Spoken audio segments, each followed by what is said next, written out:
In Gainesville, the SEC Network presents Florida Gators Baseball. Tonight, the Gators meet the Vanderbilt Commodores. Hello again, everybody, and thanks for joining us. I'm Mick Hubert, along with Nick Belmonte. A happy Good Friday to everybody. Mick and Nick at night here at the ballpark. Two of the best programs down through the years in the SEC, the Gators and the Commodores, here in the opening game of the series. Yeah, two great seasons started for both these teams. They're similar in pitching. They're similar in defense. Where does it change? Gators a lot more power, 41 home runs. Vanderbilt, stolen bases, they're first in the SEC with 50 already. Gators have an improved offense, and it's gotten even better since Deacon Lippett has rounded himself into shape since joining the ball club in mid-March. You know, the Rock Group Foreigner could describe his season. The first 8 games, he was 5 for 31, cold as ice. Since then, he's been hot-blooded, 11 for 21, 524 batting average since then. He's hitting over 300 now. In the top of the order, he's also playing great defense. Only one error in 13 games at that position. So there's a look at Deacon Lippett as a part of the Gators' offense and defense. The Gators and the Commodores are two of the best defenses in the nation, as a matter of fact. And on the mound for the Gators tonight, you look at Brady Singer, 6'5", 210-pound junior right-hander. Brady Singer getting the start tonight, a 5-1 record with a 3.00 earned run average. And I bet he's a little bit salty, especially coming off that game last week where the Gators lost to Arkansas. And, you know, he gave up 6 runs in 7 innings, 7 hits, 2 walks. He did strike out 7, but that's not a line that he usually has. I'm sure Brady Singer really wants a little bit of revenge to take out on Vanderbilt here tonight. And the lineup that he'll face for Tim Corbin, now at his 16th year as the head coach at Vanderbilt, reads this way. Austin Martin at third base leads off, followed by the catcher Stephen Scott, and then Pat DeMarco in right field. The middle of the lineup has Philip Clark, Connor Kaiser, and Ethan Paul. And the lower third, Walker Grisanti, Julian Infante, and Alonzo Jones. And one name that's absent from the lineup tonight is J.J. Blade, a strained oblique muscle during batting practice today. So a 372 hitter, one of the top players on the Commodores, not in the starting lineup here in Game 1 of the series. Yeah, and Nick, a superb right fielder as well. So Austin Martin gets ready to lead things off. And the first pitch for ball 1, as we are starting about an hour and 43 minutes after the scheduled start time. It rained most of the afternoon here in Gainesville, and that's moved on out, and that's why we're starting at this time tonight. We're glad that you're with us. A Floridian played at Trinity Christian in Jacksonville. Austin Martin hitting .364 with a home run, 6 runs batted in. Hitless in his last 6 at-bats. Right back to the mound. And this is going to be hitless in his last 7 at-bats, and this is significant because he's the guy that makes them go offensively, gets on and steals bases. Vanderbilt, the last 4 games, has struggled to get runs. That'll bring up the catcher, Stephen Scott. Scott hitting .228. 2 homers, 10 runs batted in. He got a hit against Lipscomb on Wednesday, went 1 for 3, and he was so glad to get it because it snapped an 0 for 23 slump for Scott. He began the season red hot. He opened the season with a 7-game hitting streak. He hit .423 in those first 7 games. I mean, they're so young, Vanderbilt, this year. He's a junior as Scott, and they consider him the old veteran, crusty leader guy of the ball club. The Commodores average 7.1 runs a game. That's 10th in the league in scoring. They're 11th in batting with a .282 overall team batting average. 3 balls and a strike to Scott. Brady Singer with a career record of 16 wins and 8 losses, a 3.54 ERA. So Scott draws a walk.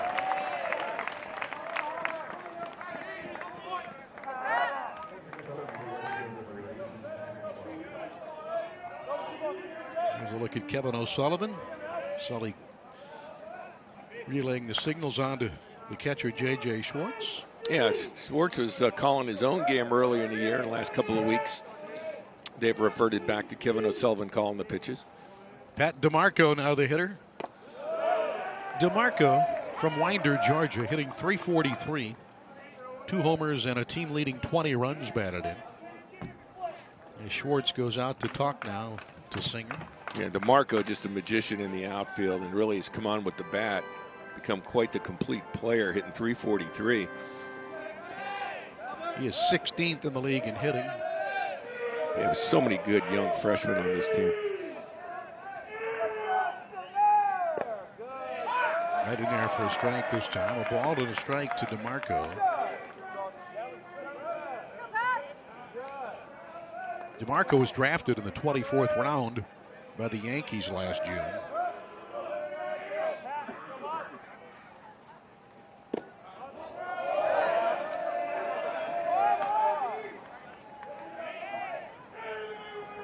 DeMarco is a part of that outstanding recruiting class. Vanderbilt ranked #1 in the nation, according to Baseball America, in its freshman class. Slapped foul to the right side off the tarpaulin. Sometimes it's a straight steal, sometimes it's a hit and run. That was a hit and run. The quintessential hit and run count. Scott looking in as the ball was being thrown. That's always a giveaway that it was a hit and run.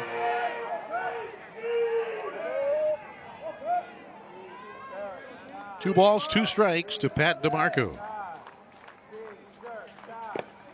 On the outside corner, a called 3rd strike. Our home plate umpire tonight, Ray Gregson. And that's when you got to be mad at yourself as you're a hitter right here. I mean, outer third, you got to be looking for it. It does come back. It's a little bit off the plate as it starts working its way back. But as a hitter, you got to expect those pitches and fight and foul them off or try to fillet them to right field. So 2 down. That brings up the DH, Philip Clark. Clark, another freshman, hitting .274. A home run and 14 runs batted in. He did not play against Lipscomb on Wednesday. The Commodores got just 1 base hit in that game, and Lipscomb beat the Commodores 5-1. Vandy received 9 walks in the game. Still scored just 1 run. Off the mound, Singer, and a flip on to Bell at first to retire the side. No runs, a walk, and 1 man left. Commodores failed to score, and the Gators are coming up.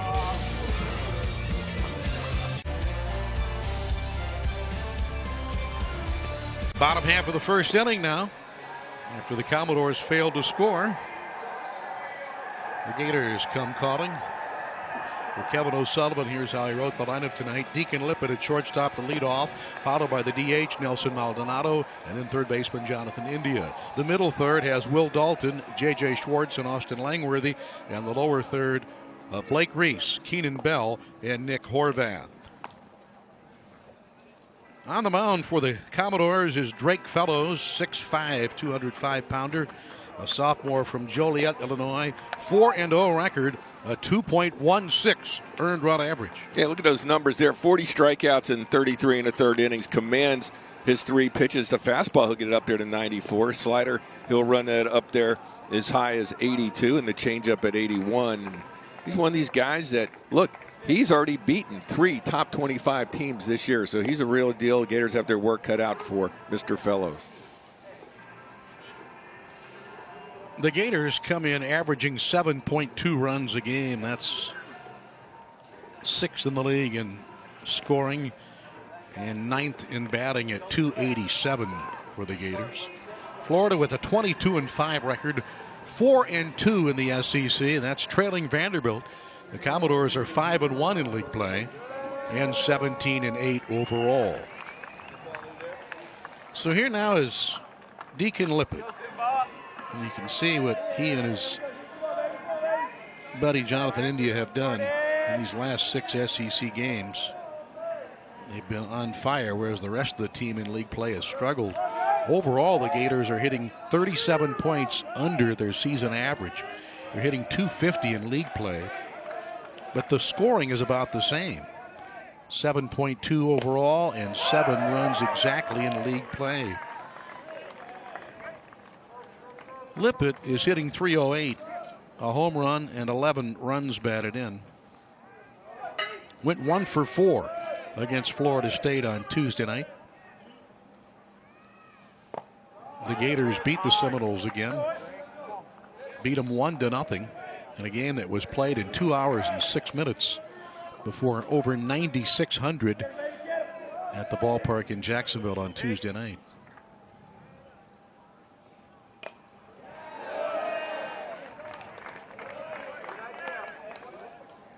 Fellows is hoping for a better start tonight than he had against the Gators last year. He was the Sunday starter, and the Gators ripped him. He allowed 2 home runs and 4 runs in the first inning and failed to get out of the third in a game that the Gators won 20-8, rubber game of the series last year in Nashville.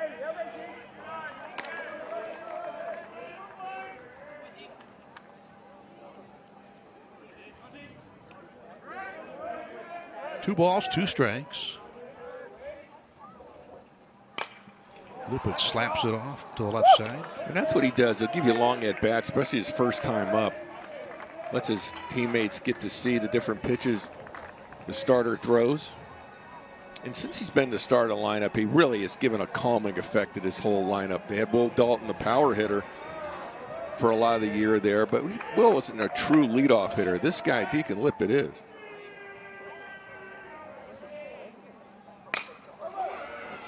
Out to the second baseman, Ethan Paul. And on to Julian Infante, and 1 gone. Well, I hear a lot of good things about Ethan Paul and Connor Kaiser. Their double play combo, arguably the best in the nation. They're going to be fun to watch this weekend. But, Mick, we've been doing this is our 29th year together, and I cannot remember us doing a game where one team is 986 in fielding and the other is 985. Vandy at 986 leads the nation. The Gators at number 2 in the nation at 985. That's some flashing some serious leather right there. Yep. 2 best fielding teams in America. And it's amazing how Kevin O'Sullivan, with Tim Corbin being his mentor, how these 2 teams have been so similar and put together in much the same fashion over the years with pitching and defense, and from time to time there's been a lot of great hitting on the 2 ball clubs through the years as well. Nelson Maldonado now hitting .297, 4 homers, 21 runs batted in. I mentioned the 2 home runs that Fellows allowed the Gators last year in the first inning. One of them was hit by Maldonado.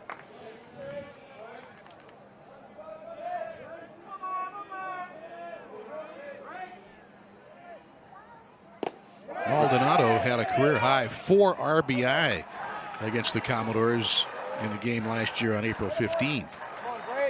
But how big was he last week? Scuffled for the first 2 games against Arkansas and hit the big 2-run home run on the Sunday game. And that proved to be the game winner against the Razorbacks last Sunday in what was the rubber game.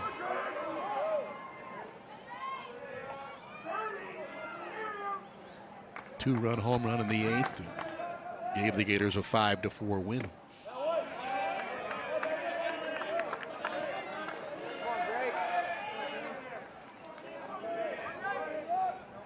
Fellows is 7-3 in his Vanderbilt career. This is his 17th career start tonight. It's popped up foul territory on the right side. Infante calling off everybody, and there's 2 gone.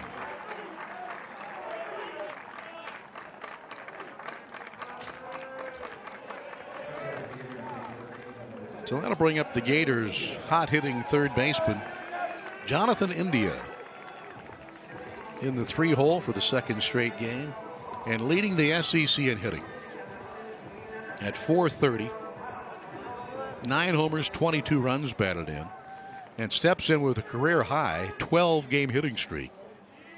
He's hitting .579 during this streak. 22 of 38. And he's hitting the ball to all fields. That's why he's able to accomplish those numbers.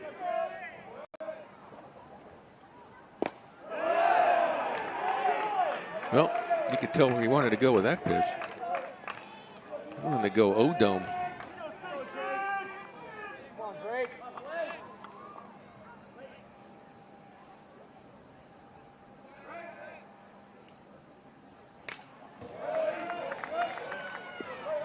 Not so much of a waste pitch there. He No, threw it right in there. Yeah, that was a bad location right there. Had him out 0-2, and that pitch had a lot of the plate, and it was up. Let's see if they go to the slider. Quick inning for Drake Fellows. Sets the Gators down in order. And after the opening inning tonight, Gators nothing and the Commodores nothing.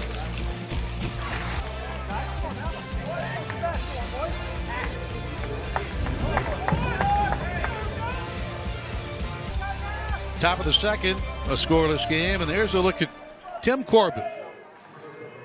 Outstanding coach of the Commodores, his 16th year. Gators lead the all-time series. Gators have won 7 of the last 9. In fact, the Gators have won the last 3 regular season series from the Commodores.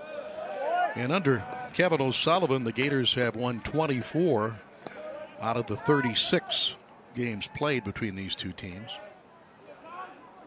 Connor Kaiser leads off for the Vanderbilt second inning. Well, Coach Corbin, Coach O'Sullivan, great friends. They worked together at Clemson under Jack Leggett. Became great head coaches in their own right. Kaiser is hitting .287 for the Commodores. No homers, 19 runs batted in.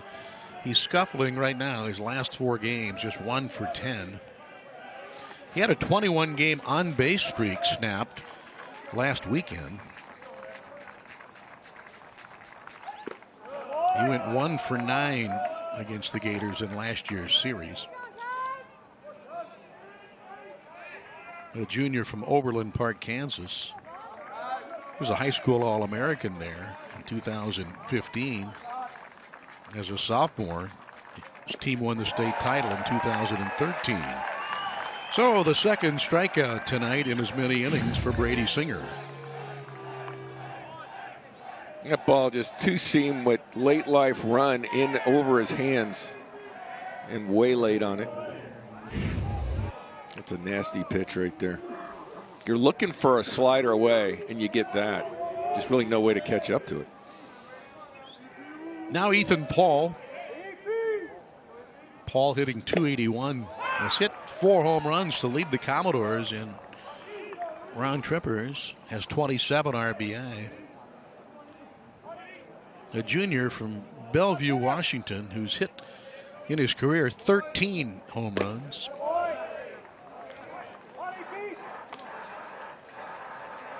Paul had a good weekend against LSU last week. Went 4 for 10.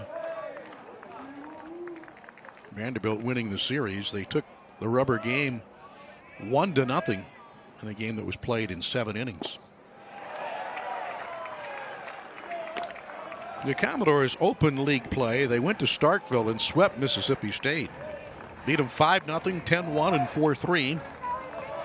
And then took 2 out of 3 against LSU in Nashville last weekend.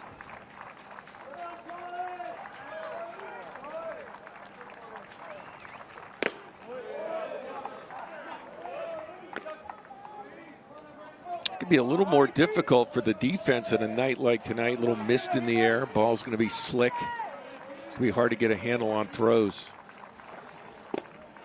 On the inside corner, Paul caught looking. The pitcher's going to have an advantage there because he can go to the rosin bag. He can wipe his hand on his uniform, but the defender is going to get a wet ball more times than not. And that ball just works its way back and catches the inside corner.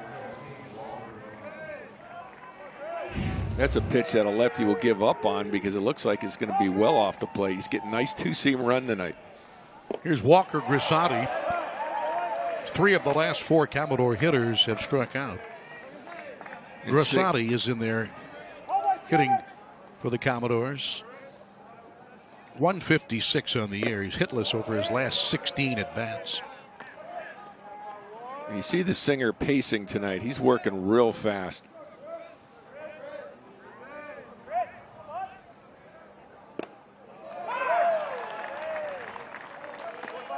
He is definitely controlling the tempo here. Just waiting for the hitter to get in, and he goes.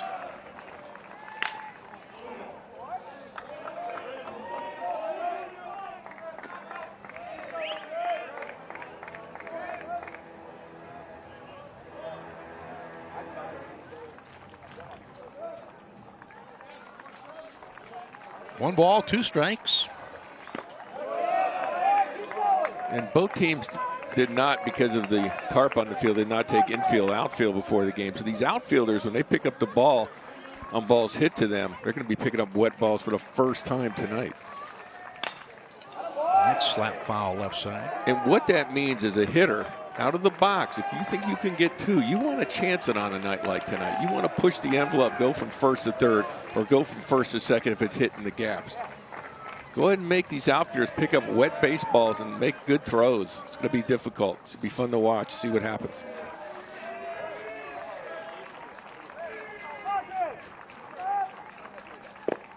Right down the chute. Singer strikes him out all 3. He has struck out 4 in 2 innings. So that's the end of the Commodores. Brady Singer in control. We go to the bottom of the second, still no score.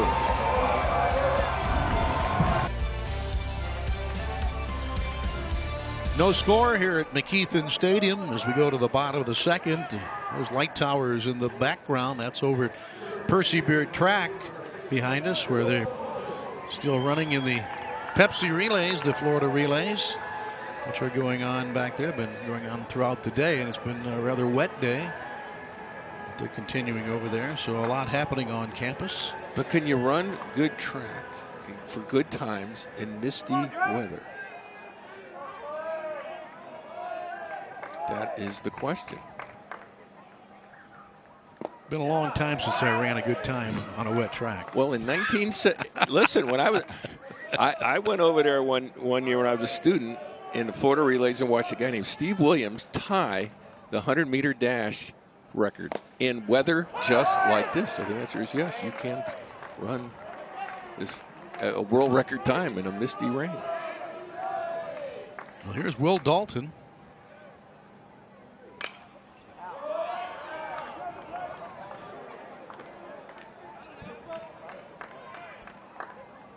Dalton hitting .308, a team leading 10 home runs, which is second in the SEC. As a team leading 23 RBI. Tennessee native from Spring Hill.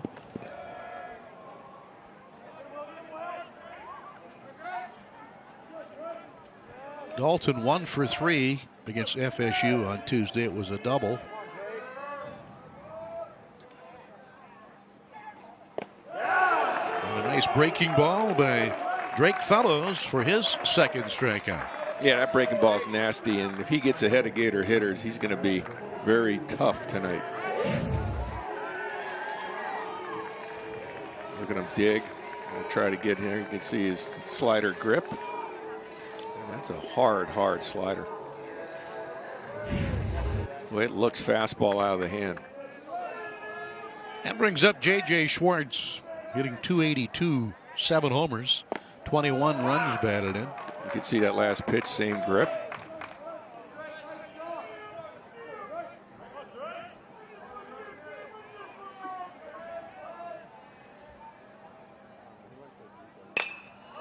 Right off the end of the bat. Right fielder coming in.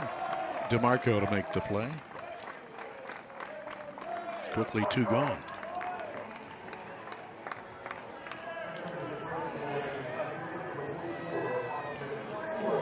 That'll bring up Austin Langworthy.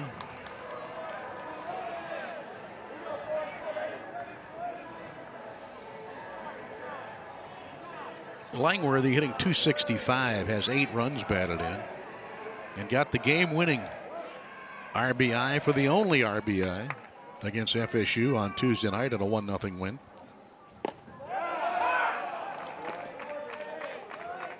He was 2 for 6 against Arkansas last weekend.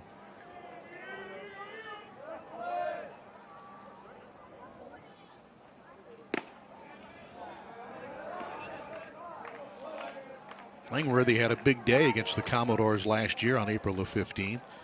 Drew 3 walks and scored 3 runs.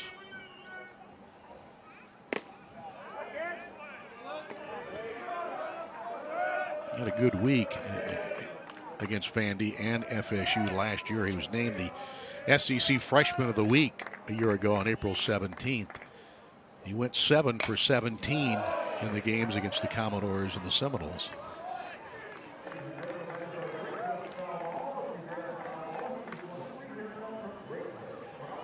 I mean, the way this one started, runs are going to be like diamonds tonight. Very precious. Good defending teams. Solid pitchers.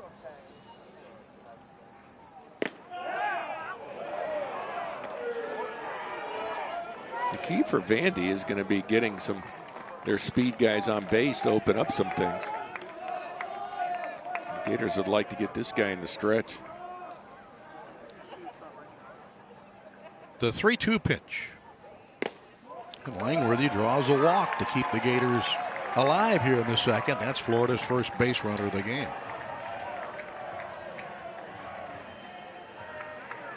That's a nice at bat. Keeps the inning going, yes, but multiple pitch at bat. Gets the pitch count up. Pitch count's going to be something we're going to watch tonight because both these pitchers are darn good. Tim Corbin knows that he's got his Friday night guy out there, and he doesn't want him to be at 50 pitches by the 3rd inning. Now Blake Reese steps in for the Gators. Reese, a .286 hitter. 2 home runs and 19 driven in. Over his last 4 games, he's hitless in 9 at-bats, including an 0 for 6 against Arkansas last weekend.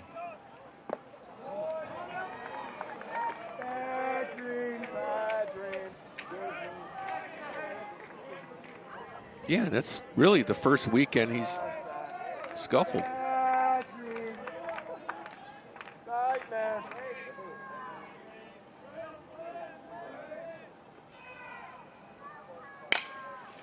Hit sharply and off the glove of Paul. Langworthy will go first to third. A little 2-out rally now for the Gators here with runners on the corners. He got scored out a base hit, and Gators taking advantage going first to third. I said I think the base runner should take advantage tonight on any ball hit on the ground to the outfield with the wet conditions.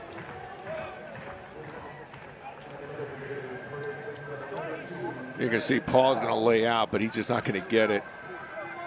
See Kaiser with the deke right there to try to get Langworthy to actually slide as opposed to go to third base. So Langworthy at third with Reese out at first. That brings up Keenan Bell, the 8-hole hitter. Bell hitting .220 with 3 home runs, 16 driven in. He's also been scuffling. Just 2 for his last 15 at the plate for Bell.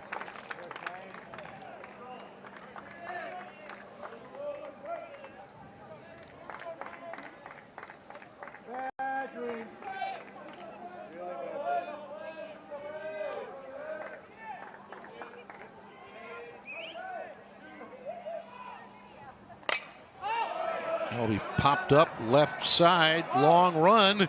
Third baseman Austin Martin with a fine play along that side wall to retire the side. No runs, a hit, a walk, 2 Gators left on base.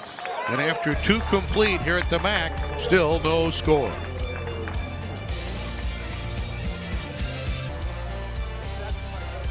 Austin Langworthy drew a walk in the inning, reached as far as third base.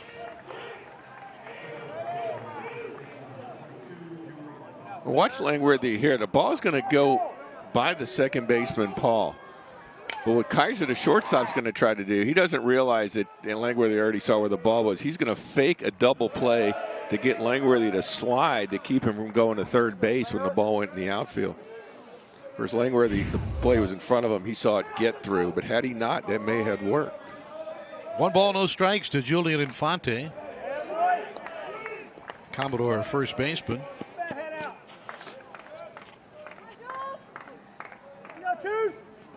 Infante hitting just 156. A home run, 9 runs batted in. 0 for his last 8. Hits it well. That'll be into the gap all the way to the fence. Infante, the Miami product, with a leadoff double for the first hit of the night for the Commodores. And went to Westminster Christian, A-Rod's old school. Puts a charge into this one. Pitch is a two-seamer working its way back in, but he keeps his hands back, and he's looking for a pitch to inside out, and he does. Nice adjustment right there. Just the 3rd double of the year for Infante. In fact, the Commodores have hit just 4 doubles in their last 6 games. And Mick, you got to think, as crazy as it sounds, you got to think possible bunt here. Alonzo Jones, the left fielder, hitting in the 9 spot, a .264 hitter, a home run, 5 runs batted in. Jones with 1 sack on the year, 9 is a team total. Gators with only 2 on the season. But the whole idea right here is to get that run over to third base with less than 2 outs.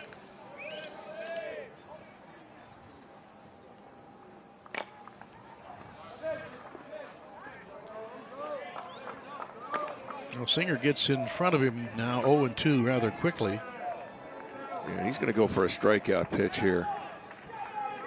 Try to possibly bury something, or a two-seamer running off the plate. He's actually got a couple of these hitters tonight with a two-seamer in that worked its way back, but that would lead to a ground ball. That's fouled back. Yeah, I don't think he would have liked that location right there. Because Jones is just trying to hit the ball up the middle to the right side, or a slow chopper to shortstop. Get that runner over to third base. You got to play station to station here, especially with these 2 pitchers. And that's another pitch that had too much of the plate.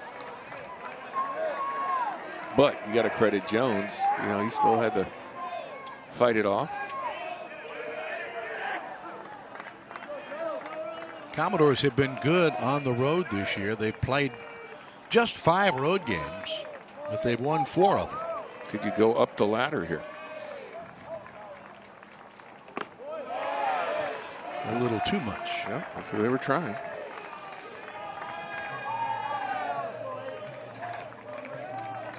The leadoff hitter, Austin Martin, on deck. A ball and 2 strikes on Alonzo Jones. That's Infante at second base. Nobody out. And they say he held up. And Jones is saying, it almost looked like he's saying it hit him. Did he go?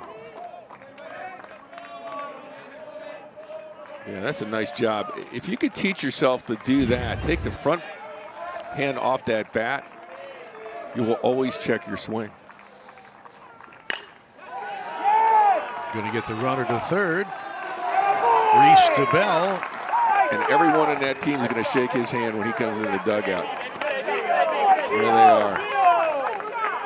That is huge, especially when you go down 0-2 and you still get the job done like that against one of the best pitchers in all of college baseball. That's a huge deal. So Infante now at third base, and here's the leadoff hitter, Austin Martin. Martin with 3 sacrifices on the air, and the reason I bring that up, possible safety squeeze.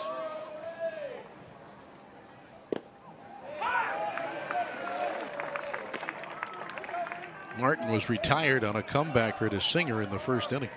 Gators playing their defense back up the middle, even with the bag on the corners, which means anything hit hard on the corners they could challenge.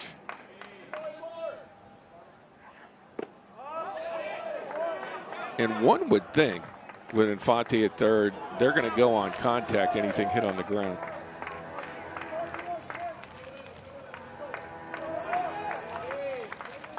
Now's a good time to do the safety squeeze. He hasn't shown it in a couple of pitches.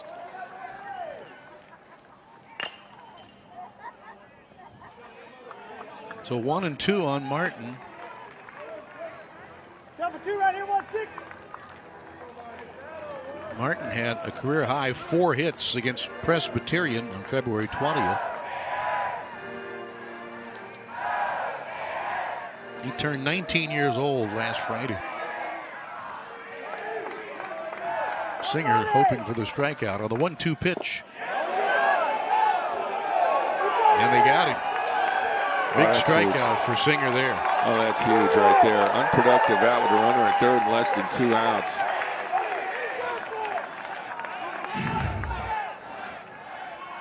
Slider.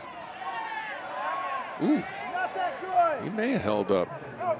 They're calling it that he went around. I don't know about that one. Oh, oftentimes we talk about the curse of the leadoff double. We may see it here. So now it's up to the catcher, Stephen Scott. He drew a walk from Singer in his first at bat.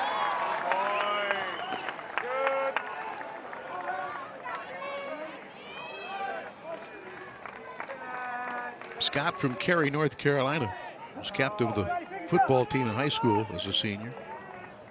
5'11", 200-pounder.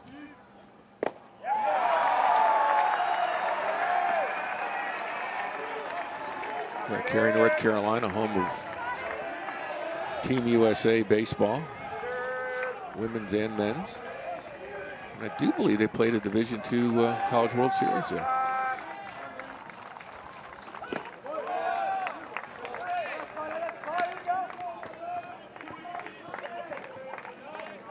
Last year, Scott hit .227. He was limited last year to 38 games. He was hit in the face. Missed the first 3 weeks of the season.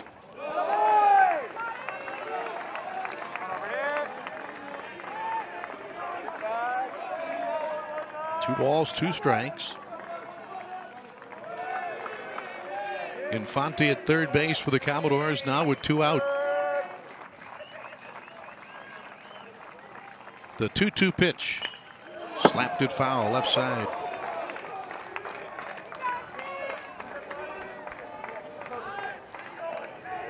Vanderbilt averaging just over 7 runs a game. However, in league play, Commodores at 4.3 runs a game.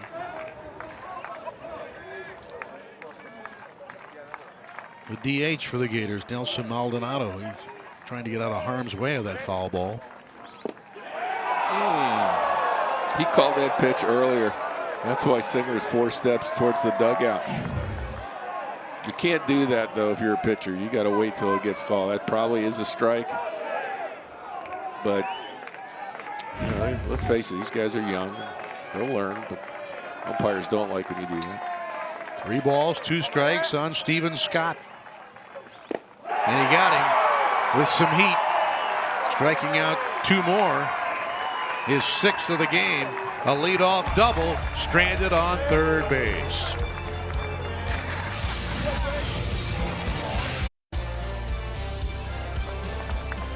With Nick Belmonte, Mick Hubert back here at McKeithen Stadium. Moving to the bottom half of the third. Game was delayed almost an hour and 45 minutes due to the lingering showers throughout the North Central Florida area this afternoon. The field is in excellent playing condition, however, and it's always in great shape. The grounds crew here does an outstanding job.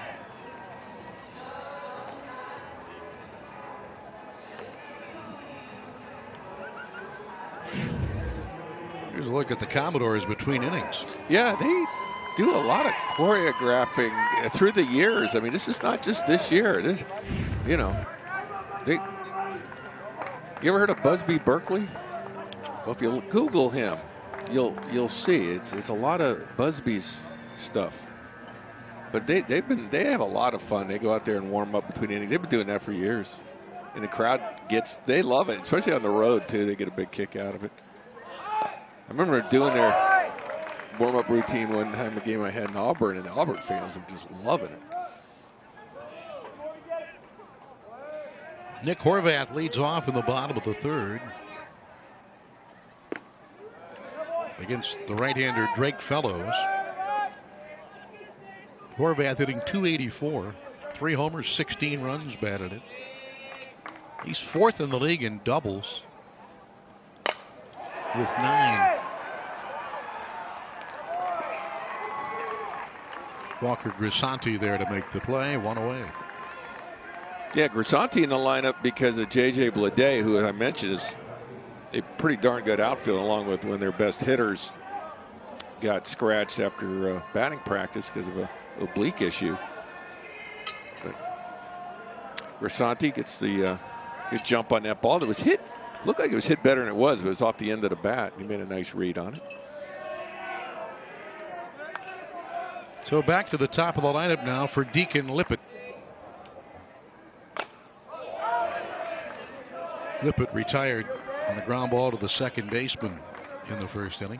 If Lippett wants to get a base hit right here, all he's got to do is lay a bunt down to the left side. The third baseman is playing way over, and if he gets it down the line, the third baseman not only has to come in, he's got to come towards the line, away from where he's standing, and all his momentum will be going away from the place he's going to end up throwing it. That's one of the things as a hitter. You look and see where that third baseman is playing. If he's got you shaded all the way over there, they're just saying, please lay it down because I'm not going to throw you out. I'm too far over. But now with 2 strikes, all bets are off on that.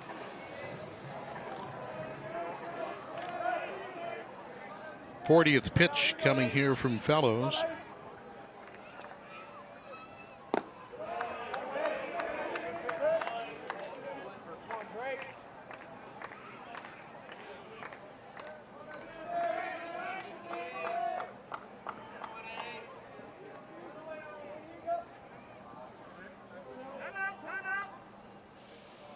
Fellows picked up the win last week against LSU.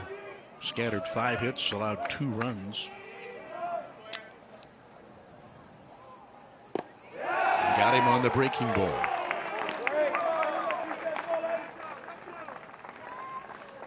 His 3rd strikeout. That is one power slider that he has. And he's fearless. I mean, he comes right into you with it. Right on left. Go ahead, try to hit it. It has so much late break, just difficult to barrel up. Well, we saw the Gators struggle with the slider last Friday night. Spencer Stockton of Arkansas got the, Blaine Knight limited the Gators last week, struck out 10, a 6-3 win for Arkansas. Yeah, he did have a good slider. I mean, it was nasty. I mean, these are pitchers like we're seeing tonight in Singer and Fellows and Blaine Knight. They're all going to play at the next level. A ball and a strike to Maldonado. I mean, the teams that he beat in the top 25, March 9th, UCLA, they were 11th. March 16th, Mississippi State was ranked at the time 19th. And then last week, he beat LSU, and they were ranked 19th.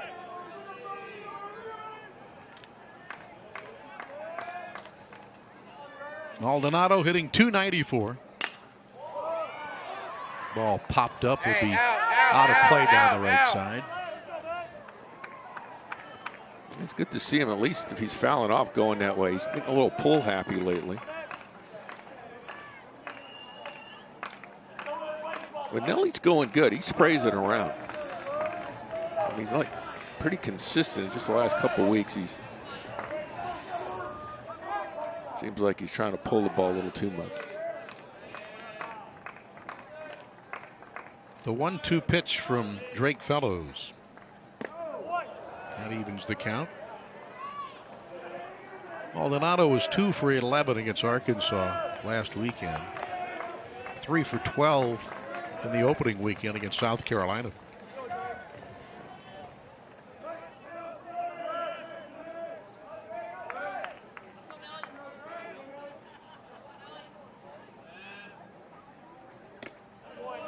Well, the game within the game here, Mick, right now is 2 outs, 3-2 count. You want to see that pitch count, if you can, over 50 pitches in 3 innings. He's at 47 now.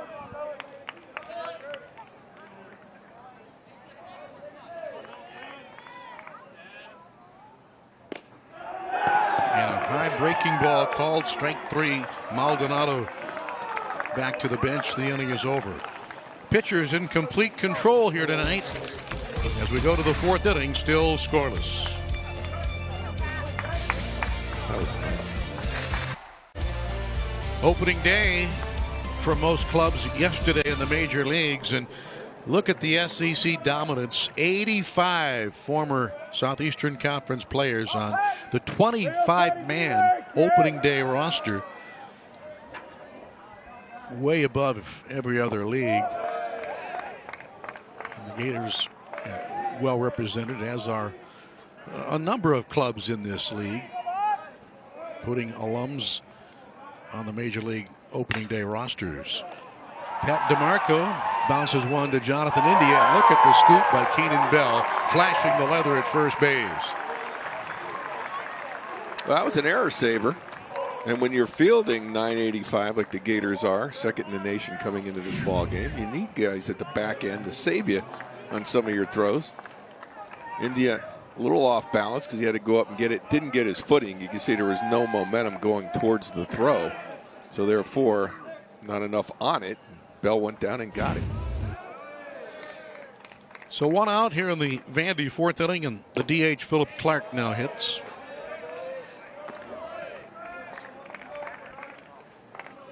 Clark 0 for 1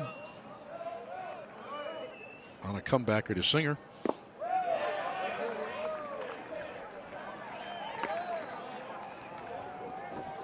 Clark turned 20 years old last Saturday.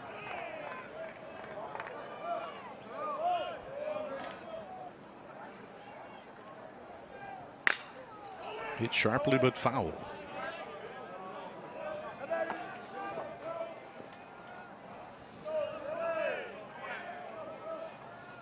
Singer went 8 innings against the Commodores last year in Nashville, but gave up 11 hits, 2 runs, struck out 8, and took a 4-2 loss in the game.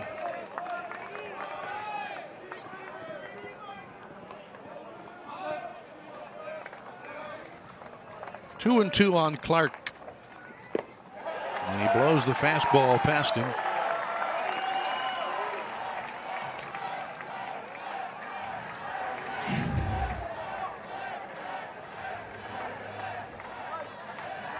Little two-seamer, late life run. Watch this.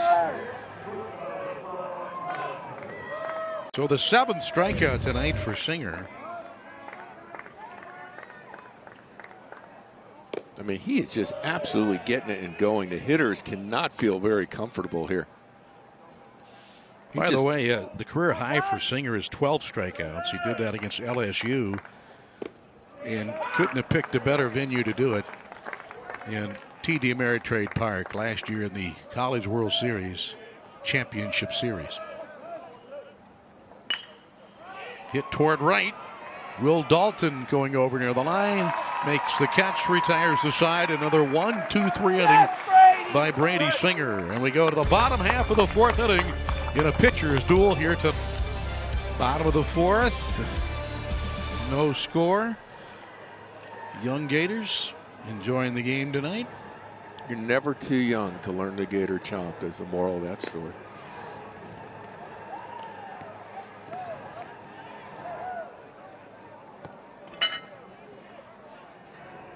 So here we go to the bottom half of the 4th inning.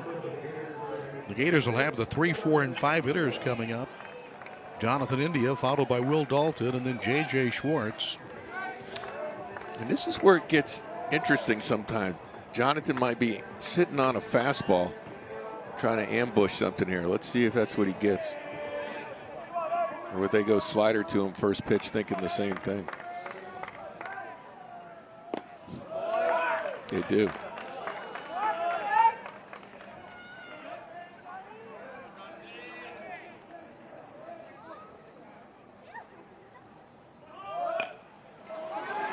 Nicely done, India. Legs it out for a base hit. Now, why was that a good bunt? And why was it placed at a perfect place? Because he made sure he got the bunt and showed it early. This bunt is showed very, very early, and you could see the third baseman playing 3-4 steps behind third base has no chance, so he's out of the equation. So it doesn't matter if you show it early. And he gets absolutely good technique on it. The pitch was low, so he bent his knees down to deaden the ball. And now you're in business. You have a leadoff runner. You got him, fellows, now in a situation where he's from the stretch early in an inning. India now extends his career high hit streak to 13 consecutive games. Here's the right fielder, Will Dalton. Commodores playing a bunt at third. Austin Martin in on the grass. Dalton's been pretty much a free swinger, though.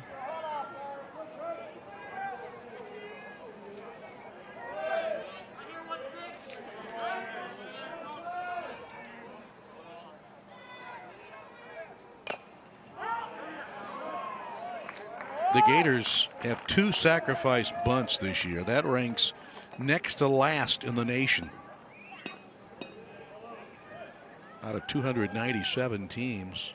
By the way, Long Beach State leads the nation. 28 sacrifice bunts. The Dirtbags, as they're affectionately called, their baseball team. You would expect Dirtbags to bunt, right? Yeah. You know, when you look at those numbers, sometimes that could be skewed. It's like, are the Gators bad at bunting, or they just choose not to? And that's 2 different arguments. If you're not bunting because you choose not to, that's different. If you're trying and you keep failing, that's a completely different equation. Get past the third baseman Martin. Dalton drills a single to left field, and the Gators have runners on first and second with nobody out here in the 4th inning. I mean, see, you got a situation right now which screams for a bunt, except you got the 5-hole hitter up.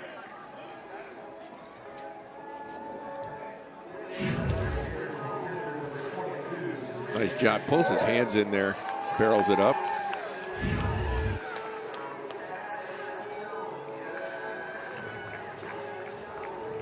And you got speed on the bases. I mean, both guys can run, India and Dalton. So India on second, Dalton at first, and here now the Gator catcher, J.J. Schwartz. I am not looking for a bunt here, but hey, stranger things have happened. Schwartz with 210 career runs batted in. He needs 4 RBI to tie Brad Wilkerson for second in Gator history. Wilkerson with 214, and then of course he's chasing Preston Tucker for the school record. Tucker leaving with 258 career RBI. Got a big RBI last night, did Preston, in his debut with the Braves.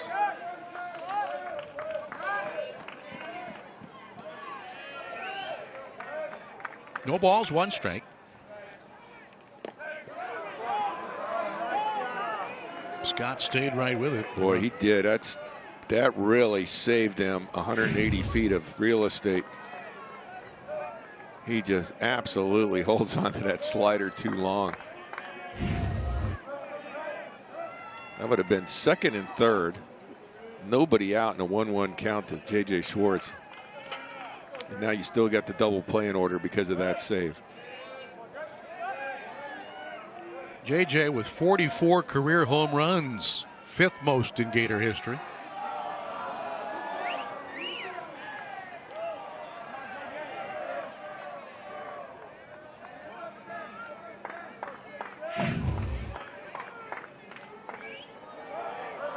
J.J. looked like he was going to show bunt. Now, one thing you could do is show bunt, pull it back, and swing away.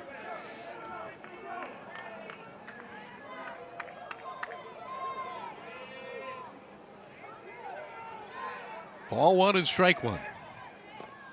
And he chased one that eludes Scott. And the runners will advance. And that is huge for the Gators right there. Absolutely. Second and third now, nobody out.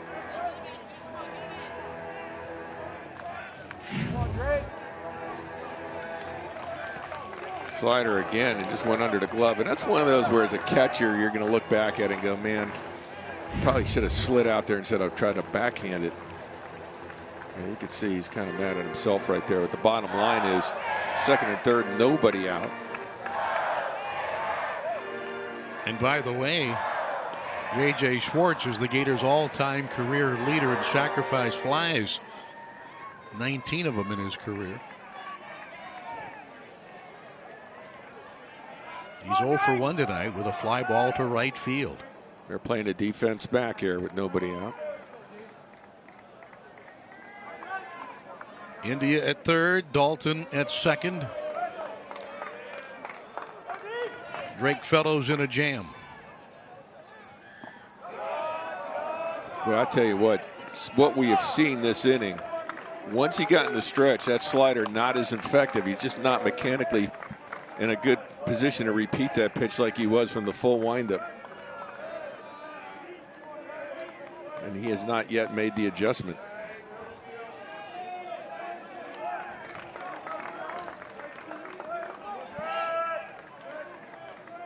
And we saw that last week when Blaine Knight from the full windup was just absolutely dominant. From the stretch, he was good, but not dominant. Fly ball hit to right field again. DeMarco camping under it. India will tag and score easily, and Dalton will move from second to third. And so an RBI for Schwartz, 211 in his career, and the Gators with a 1-0 lead. Dalton, though, shaken up at third base.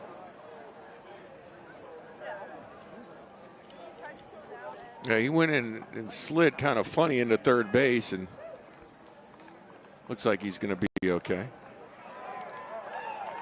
The Gators definitely challenging the arm from second to third right there on that sacrifice fly by J.J. Schwartz, who has a knack for finding a way to get that run home from third base, and that's how big that wild pitch was. Got him to second and third with nobody out. And now they're going to bring the infield in as the Gators start to venture towards the bottom of the lineup. So Langworthy hoping to benefit from the drawn-in infield. Dalton at third base, one away, and the Gators now leading 1-0. He's yet to throw a good slider from the stretch.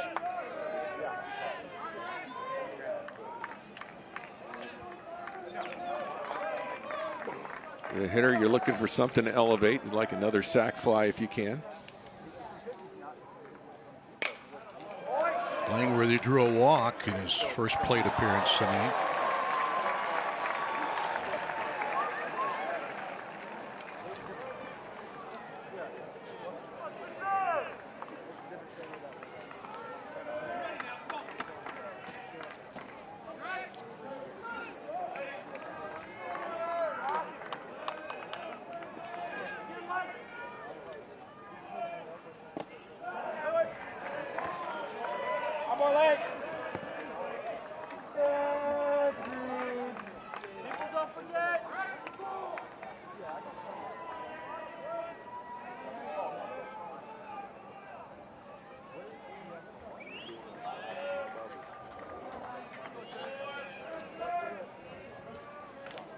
The 2-1 pitch makes it 3-1.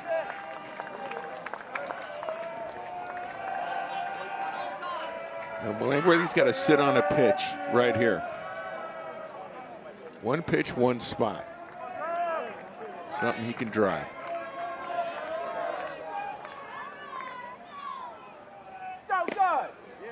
And another walk issued to Langworthy. Second time tonight he's trotted to first base with a free pass. Oh, the command has completely changed from the stretch here for Fellows.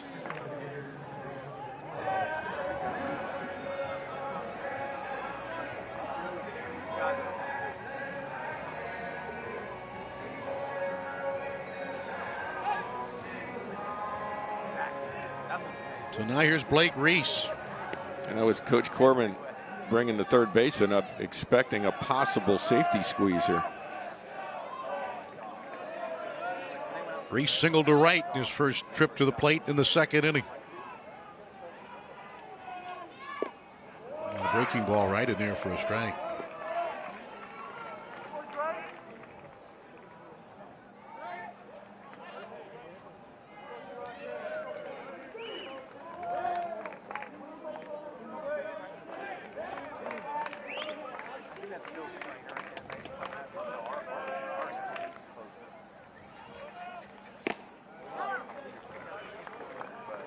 I was talking about the command on that.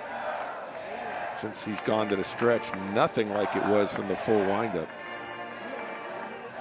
Even in that pitch that he threw JJ with a 1-2 count, it had a lot of the plate to it.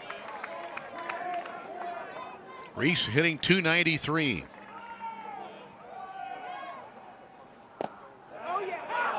Here's the pitch to JJ. We're going to go back and look at it. The point I'm making about he's just not hitting his spots here from the stretch. That was a pitch that was up and it had too much of the plate with a 1-2 count.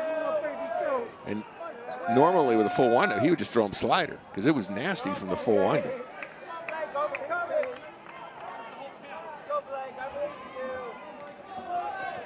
And he was throwing that pitch to righties and lefties, that slider.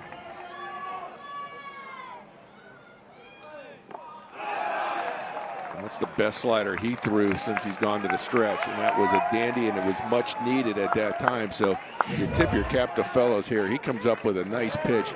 This one is unhittable. It's at the knees, then the bottom falls out. And here it is here.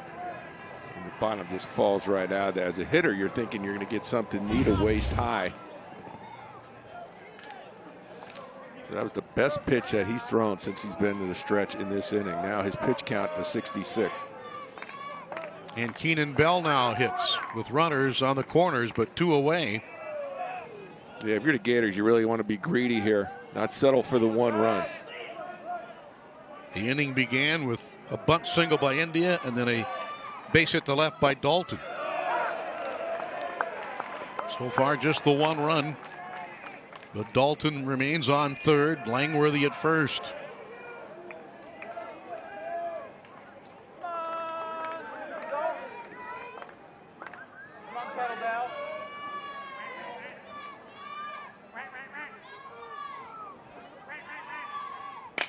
That ball hit pretty well into left field.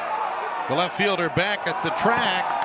And Walker Grisanti is there to make the catch to retire the side. But the Gators break through. A run on 2 hits. They leave 2. And the Gators now lead it. 1 run, 3 hits for the Gators. No runs on 1 hit for the Commodores. As Brady Singer in control so far tonight, Nick. Yeah, and he's going right after him. I mean, as soon as they get in the box, he's attacking. And it's almost like they're not even set. He's just getting it and going. And blowing it right behind him. Totally in command, setting the tempo. 7 strikeouts, 1 walk.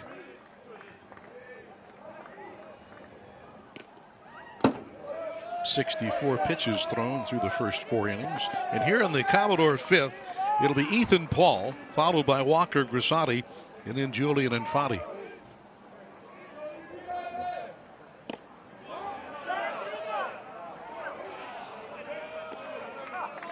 Paul had a good series against Florida last year, was 5 for 8.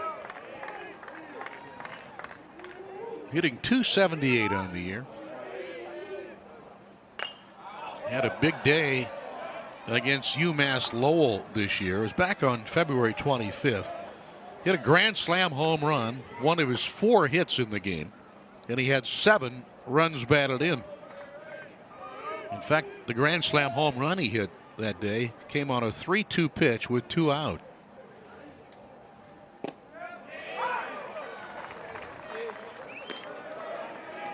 Nice little change up there.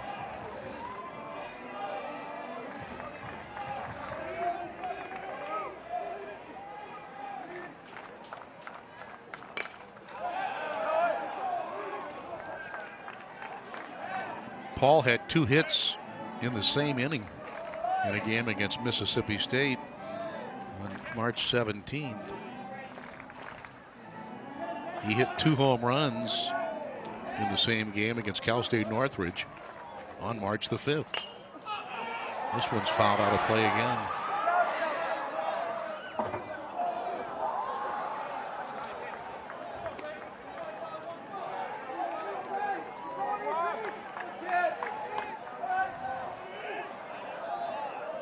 Got a pretty nice sized crowd at the ballpark tonight. It was a rainy day all afternoon, and the game tonight started an hour and 45 minutes late, so that really cut down on the attendance. It would probably be over 5,000 on a nice evening. See 2 of the nation's best. The Commodores are ranked 8th in the USA Today coaches poll, 8th in the Baseball America poll as well. And the Gators are ranked 2nd nationally. Yeah, it's funny you say that too, because right now it is a lovely evening. Popped him up. Lippett at shortstop will make the catch off to his side. Well, shutdown inning right here. Gators scored in the bottom half of the 4th. And that guy right there, Deacon Lippett, has really solidified the defense. I mean, he's just solid. So that'll bring up Walker Grisanti.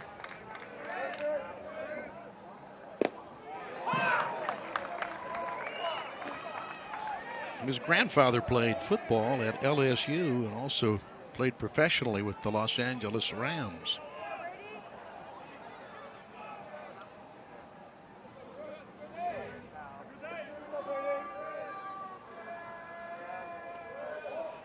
Grisanti hit .349 in his freshman year. Played in 30 games, had 10 starts. Last year he dropped off, .267. And this year he's struggling at .152.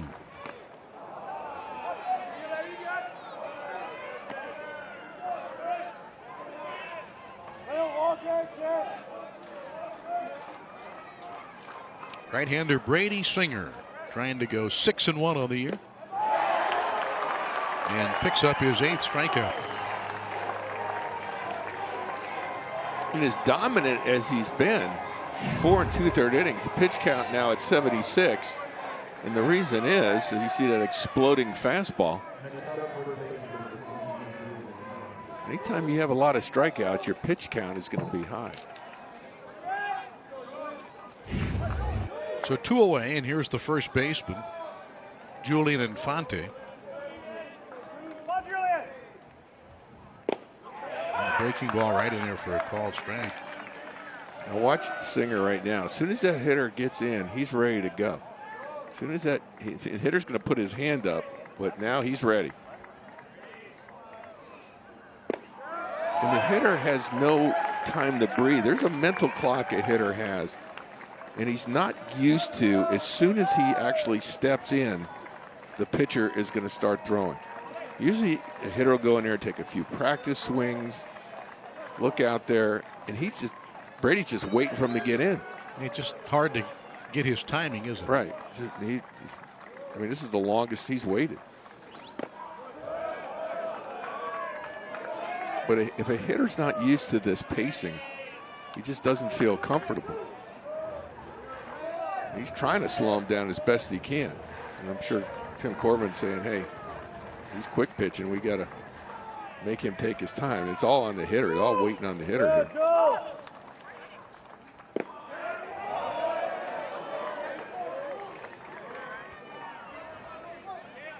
Singer taken in the 2nd round by the Toronto Blue Jays in 2015. He was the number 56 overall selection in the draft that year. Here's the 2-2 pitch. Got him. Again, the bottom falls out.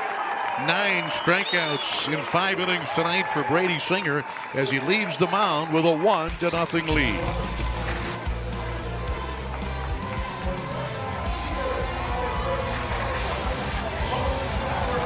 Here.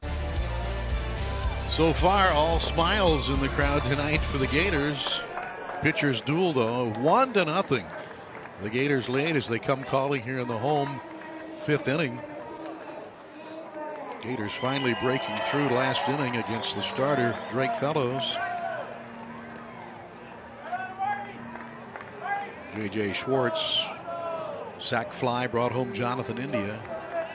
21st career sacrifice fly off the bat of Schwartz, and that's the difference in the game right now.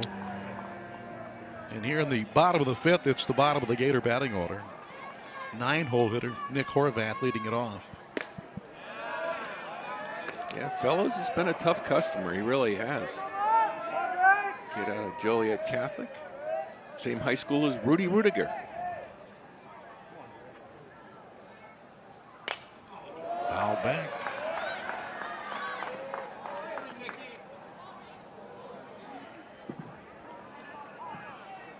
Horvath is hitless in his last 7 at-bats. Hitting a solid .281, though, and an excellent center fielder.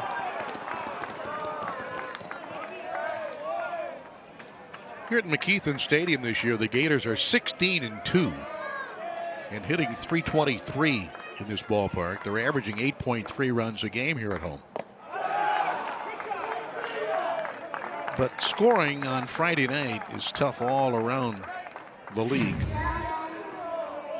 Yeah, because you got first-round draft picks all over the place, and it's going to make it tough to hit. And pitches like this slider right here to Horvath, out of the hand, and it looked fastball, and then the bottom falls out.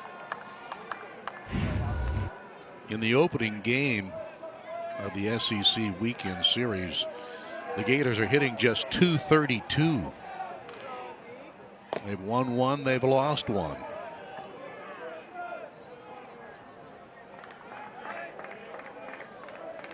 Deacon Lippett has been retired twice, a ground ball and a strikeout swinging.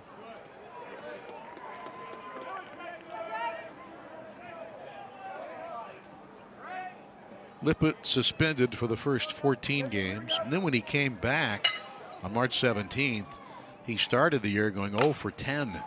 So when you look and see he's hitting .296, that's after an 0 for 10 start.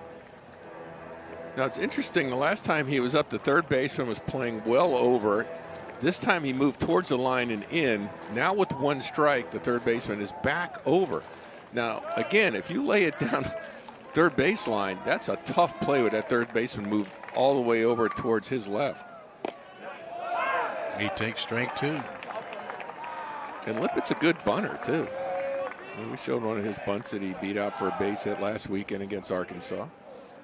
Of course, with 2 strikes now, he'll be swinging away.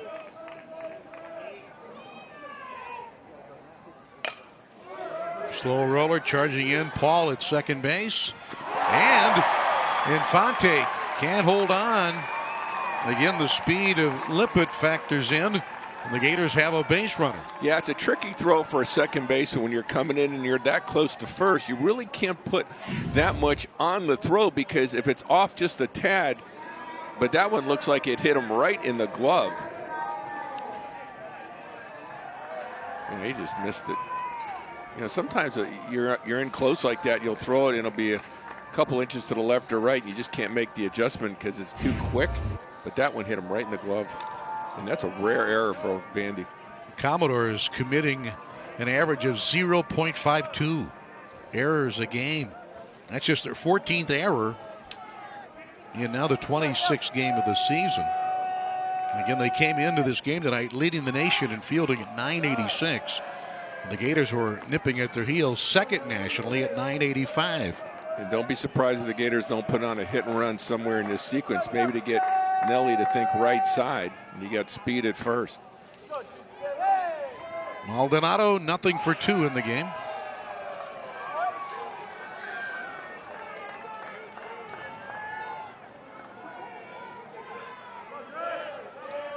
There's a shot to go right side based on the way the defense is playing.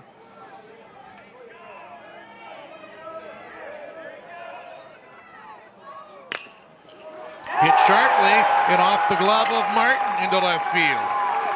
Here goes Lippett to third. Maldonado coming on to second base.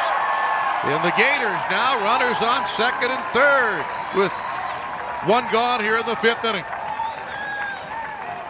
That ball was scorched down there at Martin.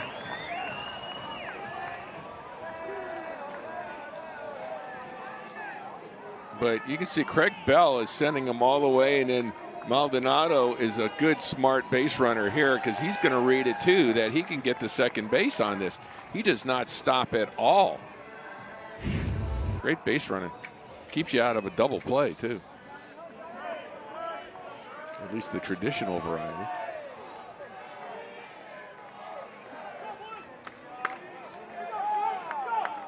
So now here's Jonathan India again, hitting with a drawn-in Commodore infield. Yeah, it's your worst nightmare. India up with the bases, second and third, and infield in.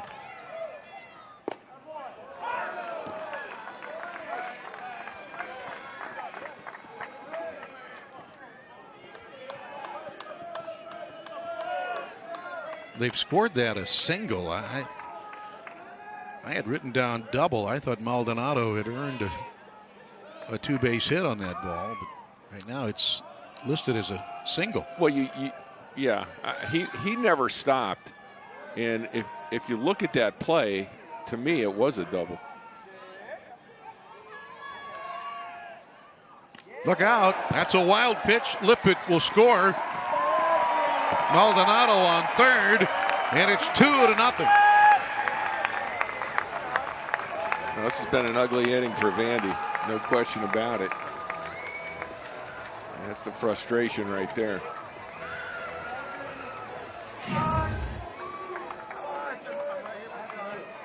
Second wild pitch tonight thrown by Drake Fellows. And again, from the stretch. He's thrown his worst pitches from the stretch, no question about it tonight. They have changed that for Maldonado. That has now been scored as a two-base hit. Yeah, that's a good call right there because there's no play at third base, so it's not like he took second on the play at third. Seventh double for Nelly. The Gators have hit 58 doubles. That's third most in the league, and Florida has at least one double in every game this year, with the exception of the game at South Carolina on March 18th. It was the Sunday game, so they've had a double in 27 of the 28 games played. This is tonight exactly the halfway point in the regular season for Florida, game number 28. The 1-2 pitch right down the chute. India was fooled there, and a big strikeout for Fellows.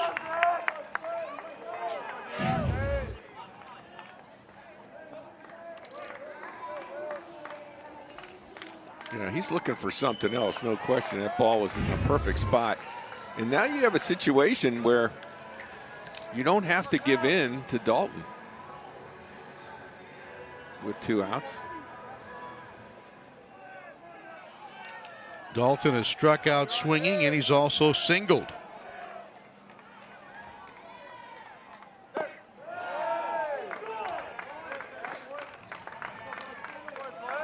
He's just not seeing that slider very well and pulling out quickly.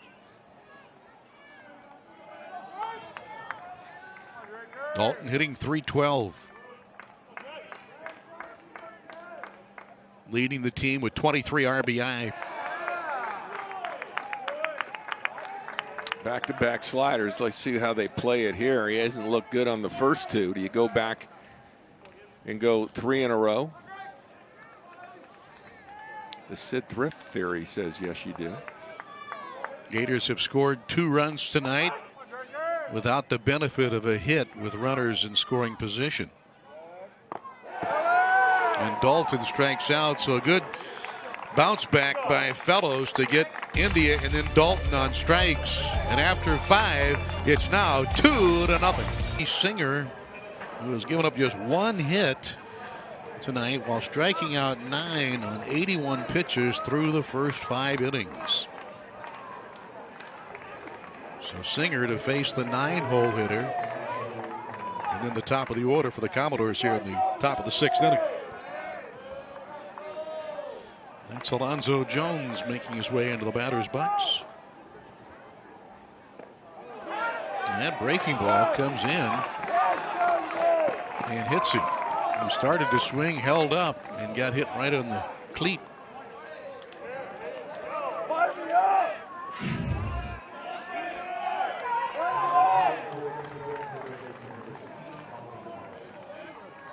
Yeah, it was his last time up. A pitch was similar, and remember, he was actually looked like he was telling the umpire he got hit back then in the same spot.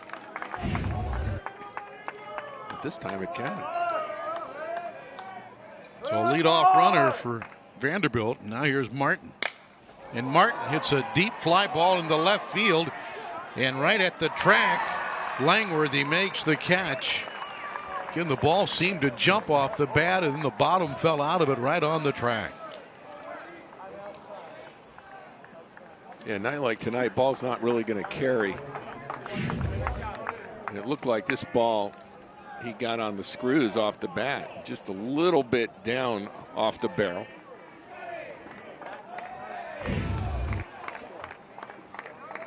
So now here's the catcher, Stephen Scott.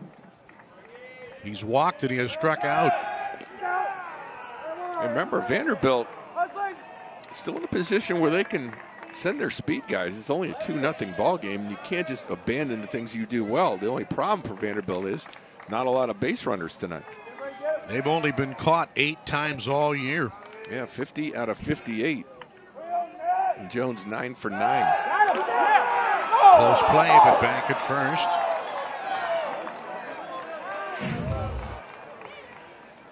Yeah, he got in there.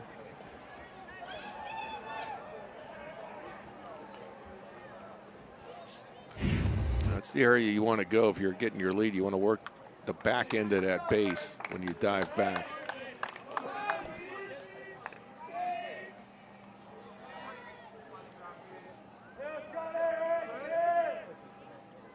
Scott hitting .224. And it's okay for a base runner to take his lead with his toes off the back part of the base.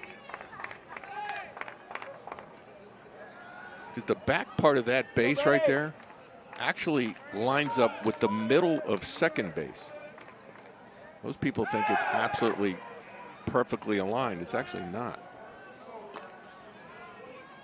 So getting your lead with your toes on the back end of the base is good, because now you're in line with the middle of second base.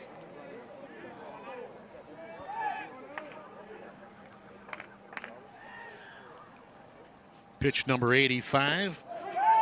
Good backhand grab by Schwartz.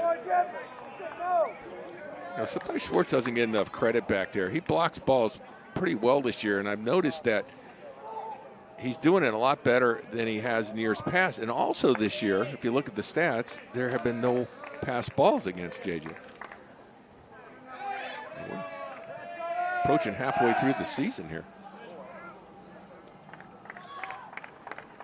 Will we be at the halfway point after this weekend? I mean, after tonight, yeah. This is game 28. So, you know, I mean, you think of a Gator season, that's the regular season, 56, and then, of course, you got postseason. This Gator team will be in postseason.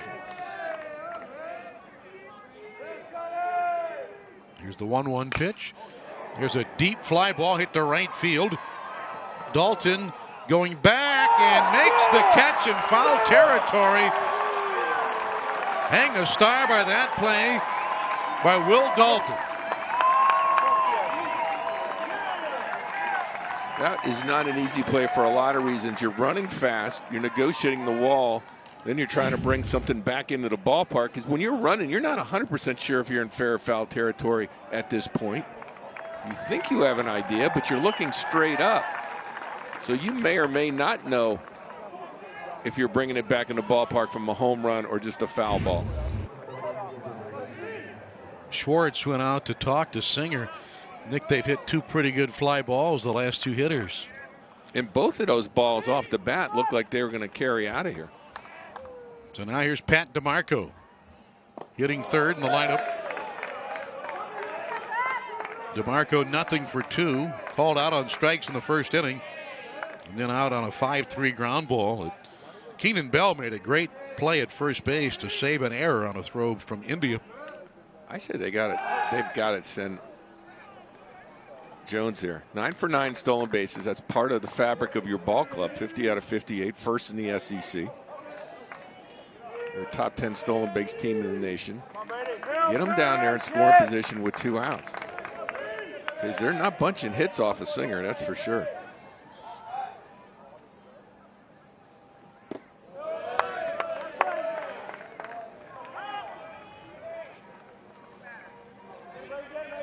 DeMarco's hitting .337. He drove in 4 runs against Houston on March 3rd. There's a look at Kevin O'Sullivan going out.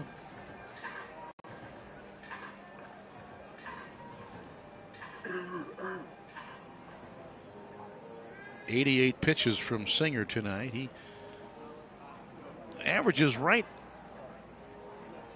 just under 100 pitches per start.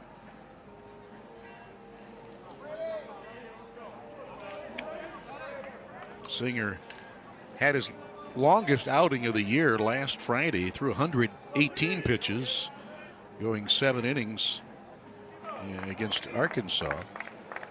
But was the losing pitcher in the game. Here's the 2-0 pitch, and fouled back. I'm not sure why, but I've noticed in ballparks that Booker T and the MG's Green Onion seems to be the go-to song when coaches go talk to their pitchers. Not sure why that is. I know in Athens for years they would play Green Onions. Yeah.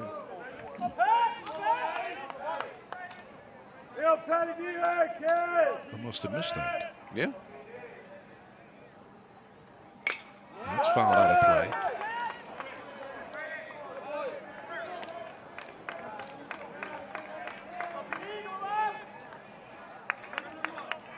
DeMarco from Winder, Georgia, but was born in Brooklyn.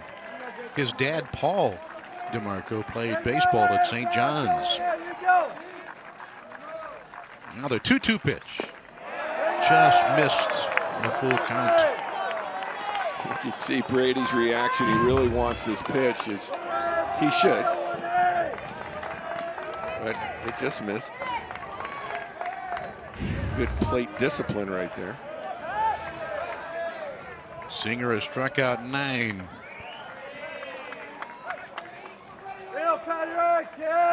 Ball 3 and strike 2.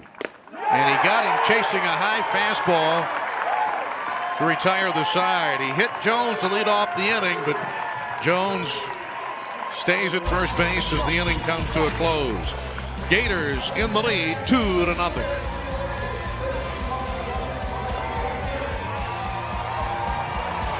Lock it. Last half of the 6th inning. Drake Fellows has been pretty good tonight. But right now he's being outpitched by Brady Singer. A tight 2-0 game. And for the Gators, it'll be J.J. Schwartz, followed by Austin Langworthy and Blake Reese. 5, 6, and 7 in Sully's batting order. Schwartz, first ball hunting, pops it straight up behind the mound into the glove of the shortstop Connor Kaiser. Hey, JJ's finally got a first pitch fastball. He got excited and just out in front.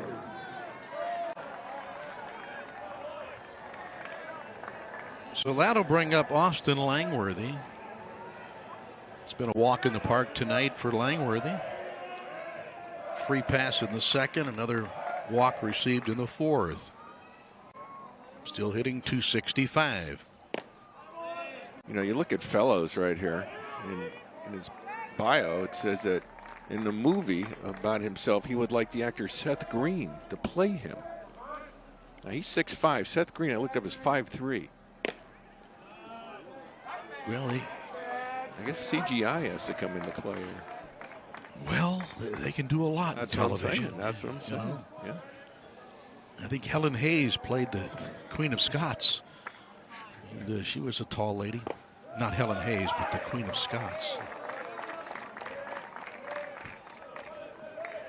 Mick, you're the only one I know that knows the height of the Queen of Scots.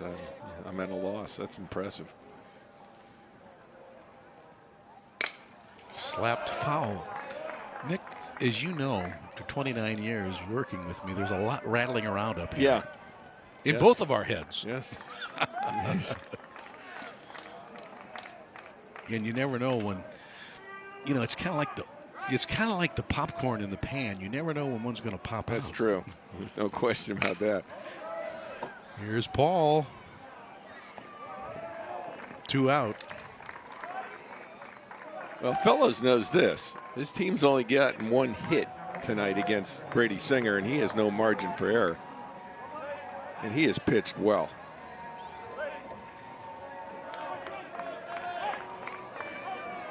Tim Corbin, he has it going on for the Commodores.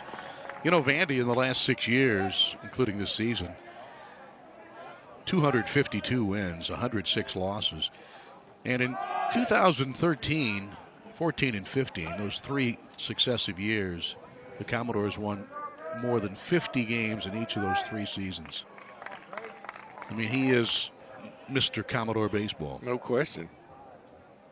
I mean, what he has done for that program is mind-boggling. One of the best coaches in all of college baseball. Yeah, you can see there's 450s in 7 years, that included that stretch I mentioned of 3 straight.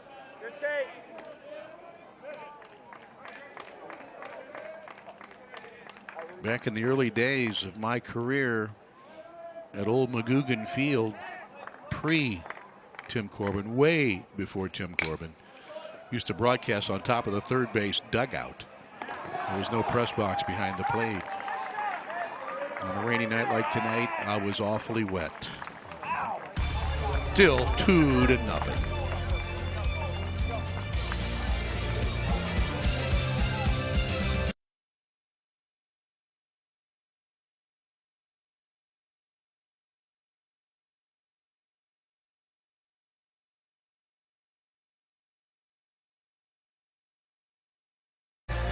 2 runs, 4 hits for the Gators.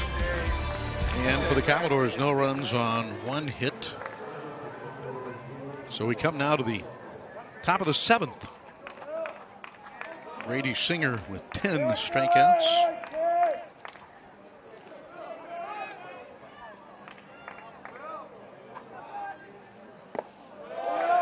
Clark is 0 for 2. The DH hitting in the cleanup spot.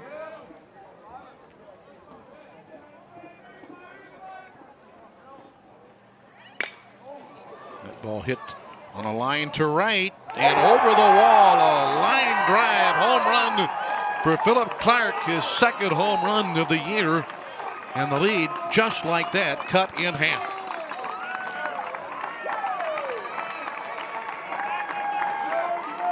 Big, strong Philip Clark. It's a pitch he can barrel up.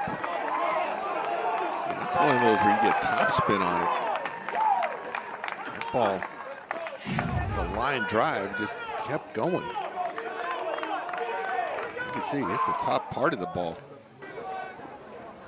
but just enough to ride it out of the yard. You're just wondering if it's going to stay in and go off the fence or just got over, and that gives the Vandy Commodores a big lift in the dugout. After a ball club with not a lot of power, they hit just their 20th home run of the year. They had hit only 2 home runs in the previous 10 games, and both of those home runs came in the same game. It was against LSU on March the 19th, so 9 of the previous 10 games they had not hit a home run. But now it's a 2-1 game here in the 7th. For the Gator pitching staff, they've allowed 24 home runs. That's next to last in the league. The 1 hopper fielded by India. And 1 gone here in the Commodores 7th. Yeah, baseball is funny. The Gators coming in with 41 home runs, and tonight Vandy hits the only home run this ball game. And Vandy comes in with 50 out of 58 stolen bases, and they don't have one tonight. Of course, they haven't had many chances of base runners.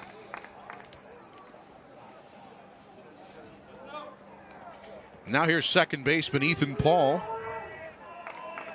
But I was surprised last inning when Alonzo Jones didn't attempt a stolen base. Get it down, man, get it down. Paul was named a high school All-American in 2 seasons. 2014, 2015.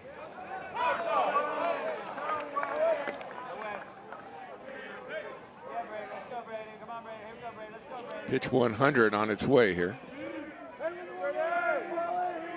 Paul is known as a skilled juggler. Langworthy is a skilled left fielder.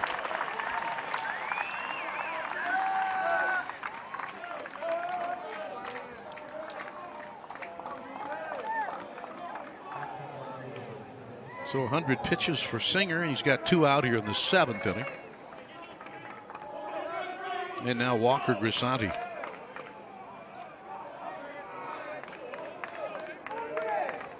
Grisanti was named Mr. Baseball in the state of Tennessee in 2015. Now, conversely to the Seth Green, Drake Fellows thing, Grisanti wants Dwayne "The Rock" Johnson to play him in a movie. See what he did there?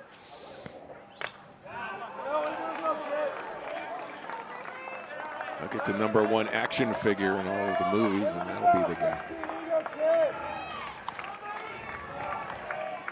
Yeah, he says, I want a guy a little bigger than me to play me. That's right. Grisanti at 5'10" and 195 pounds.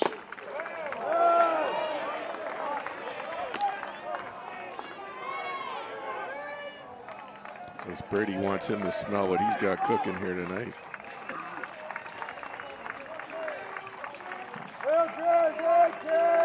And that would be another strikeout. And there it is, a beautiful deuce. Strikeout number 11. Leadoff home run to Clark, but the fans come to their feet for a 7th inning stretch in a tight 2-1 Gator lead.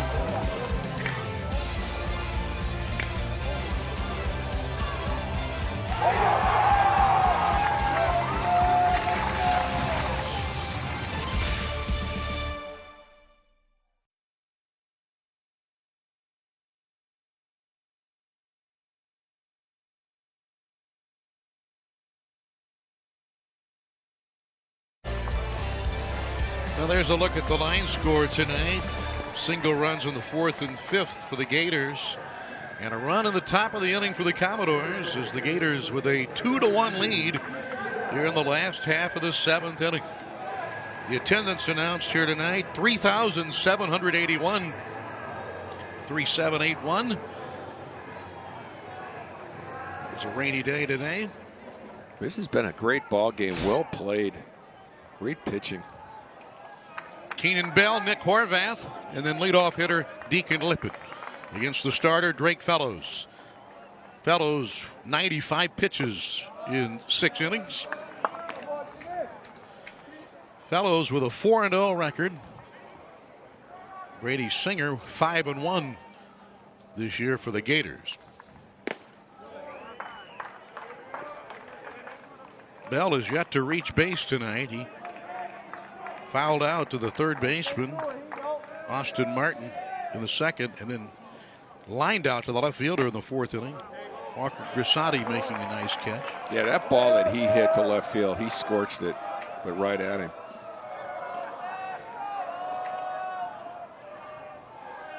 Three balls, no strikes. And low and inside, a 4-pitch walk to begin the 7th for Keenan Bell. And that's got to concern Tim Corbin here because his next pitch is pitch 100 for Drake Fellows.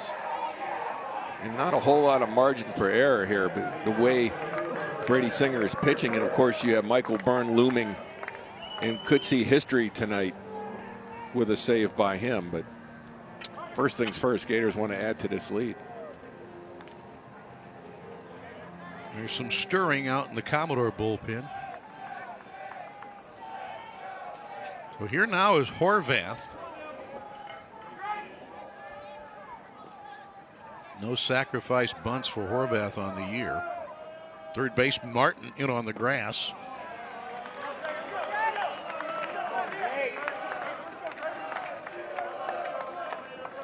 Horvath also has not been on base yet tonight. He's flied out and he struck out.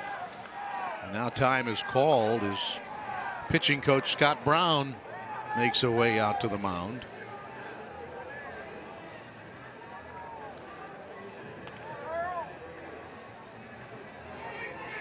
The Commodores 17-8 on the year and 5-1 in league play. There's a look at the Vanderbilt bullpen. You'll see they're just starting to get loose out there. You got Tyler Brown, a right-hander, and the left-hander is Zach King.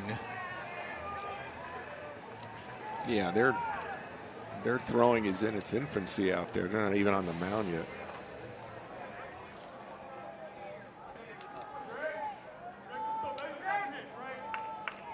So Bell on first base will lead off walk. And the count 1-0 to Horvath. 5 straight balls thrown by Fellows. And Horvath did show bunt.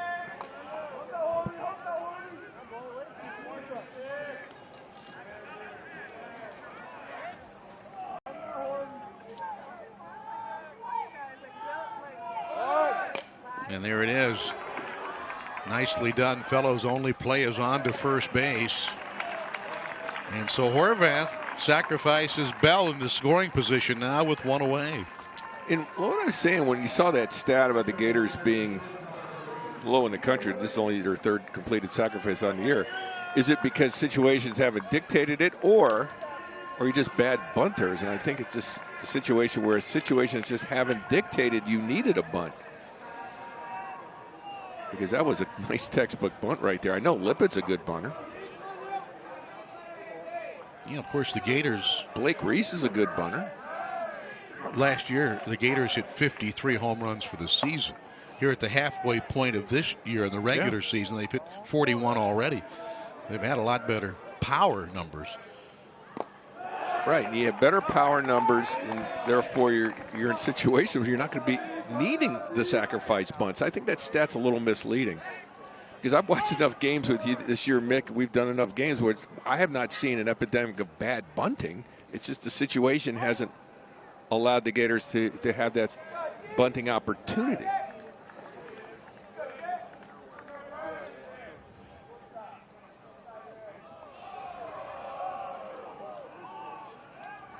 I don't like this play right here. I mean, you got a tough hitter up there, left-handed hitter against a right-handed pitcher, a guy less likely to steal third with a left-handed hitter up. You got to worry about that hitter right here.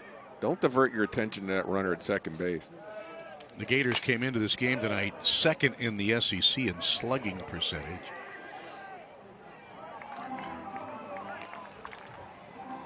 (0-2) on Lippett.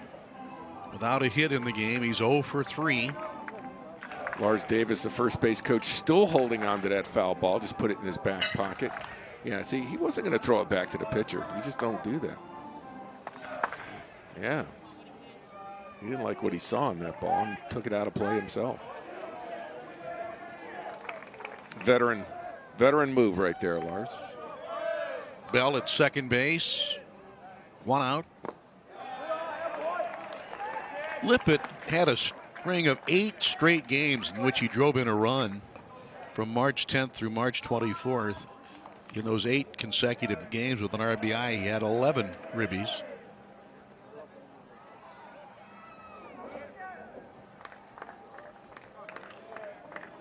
Right-hand hitter Nelson Maldonado in the on-deck circle. That ball is drilled into center field.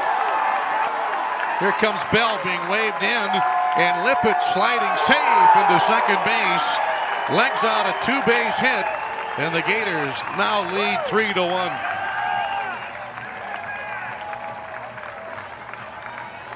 How big is his return to the lineup been? I mean, especially the last couple of weeks. He is absolutely on everything. Table setter, RBI guy. He's done a nice job knocking in runs. Now, he didn't hit every game in the leadoff spot since he's come back. But already 12 RBIs. He just sets the tone for that offense and allows a guy like Will Dalton with a lot of power to move down in the power slot. You mentioned those numbers. And for the Gators this season, 32%, just under a third of their runs have come via the home run. Yeah. in the last 8 games before tonight, 40% of their runs had come via the home run. Tonight, all 3 runs without the long ball. And if this was basketball on that last play, we'd give an assist to Horvath. That bunt got him over.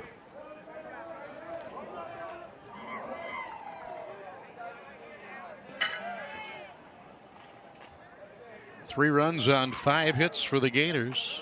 A run on 2 hits for the Commodores. That ball drilled in left field, base hit. Lippett being held at third by Craig Bell, and now the throw going to second. He'll come on in and score the run. Bell had held him up, but when the throw went to second base, here came Lippett to score another run. Well, I think the left fielder must have thought that the run was going to score, so he basically gave up on the play, and he's throwing it to second base. I mean, you already got a guy that's at third and a couple steps past third. He's given up on the fact that when he slips, he's going, okay, he must have just scored. In fact, he was holding him up, and it was like, uh-oh. Well, it didn't work out too good. So no RBI for Maldonado as Lippett scores on the throw to second base.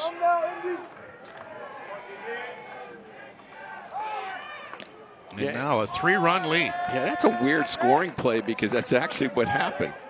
He didn't knock him in. It was, I mean, I could see it possibly be scored an RBI, but the play seemed to be over with. Yeah, it's hard to credit the hitter with an RBI when the third base coach has the stop sign up. And the players actually stopped. And then once he saw the throw not coming home, then he made a nice reaction play, did Lippett. Or Craig Bell, who sent him. You know, I think Craig Bell, he might have, with his 2 hands in the air and the stop sign, may have also verbally said, go, go, go. Because yeah, well, he probably was expecting the left fielder to throw the ball towards third base. Absolutely. Yeah. So a good heads-up play by both coach and player to give the Gators now a 4-1 lead. Fans are booing, but his right foot came off the rubber. That's a move that pitchers make, so it is not a balk. Now Tim Corbin is coming out, and after 107 pitches, that'll be the end of the night then for Drake Fellows.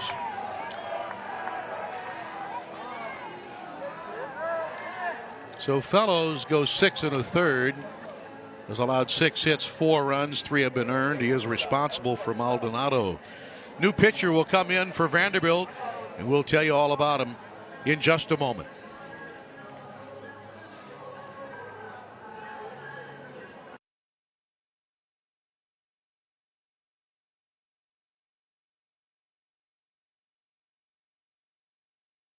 And there's a look at Drake Fellows as he's departed the game after 107 pitches. Struck out 8, but has given up 3 earned runs. Is on the hook for this game, trailing 4-1. He's 4-0 on the year, but he gives way now here with 1 out in the 7th inning to the right-hander Justin Willis. And Willis making his 7th appearance. 4 innings, 4 hits, 3 runs all earned, 3 walks, 5 strikeouts. But in SEC play, this is his 3rd appearance, and he's fared much better. In 2 appearances, 1 inning, 1 hit, 2 strikeouts, a walk, no runs. So seems like in SEC play the last couple weeks he's getting it done. But he's coming in a situation here where, look, let's face it, they're down 3. They're having trouble figuring out the Gator pitching, and they cannot afford to give up another run. Willis from New Jersey, right outside of Manhattan. Tim Corbin, the native New Englander, has always recruited well up the East Coast. In fact, he's had to recruit nationally. Players from all the way from Washington and California into the South and up into the Northeast. And so now Justin Willis comes on. He'll have to face the middle of the Gator order, Jonathan India. then Will Dalton and J.J. Schwartz. So a tough order for Willis. But the Gators scoring twice here in the 7th, and now a 4-1 Gator lead. And Maldonado at first base with 1 out. India has a bunt single to his ledger tonight. 1 for 3. He struck out twice. Came into the game the league's leading hitter at .430 starting the night.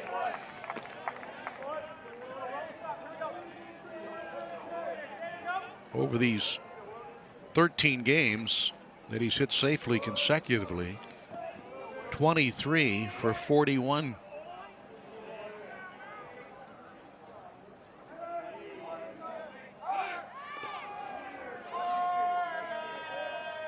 Overthrow over to first. Maldonado wasn't even off the bag yet.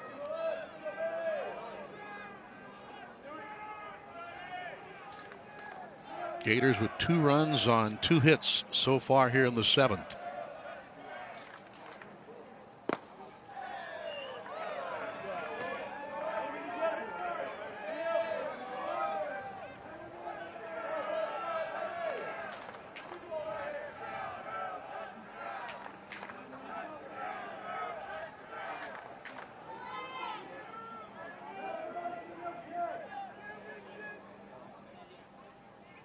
Here's the 1-1 pitch.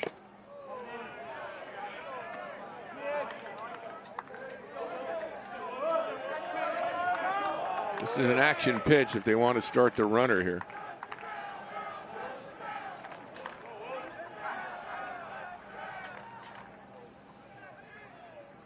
Runner not going. As India hits a high drive into left field, and it is gone.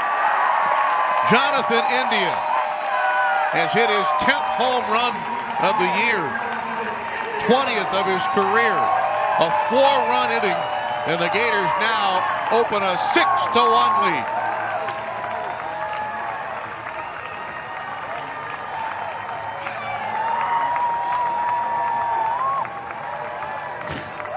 He just gave a scouting report.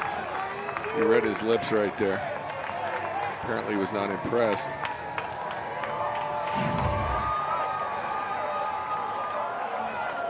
It's a 4-seam fastball, not much on it, and he just launches it.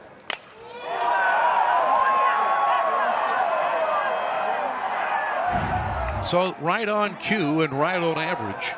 Now 1/3 of the Gator runs tonight via the long ball. 2 of the 6 runs coming in on the home run there for India.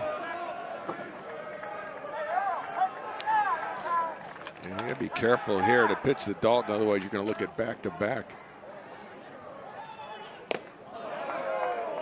The Gators have won 10 of their last 12 games, and trying to catch the Commodores in the league standings.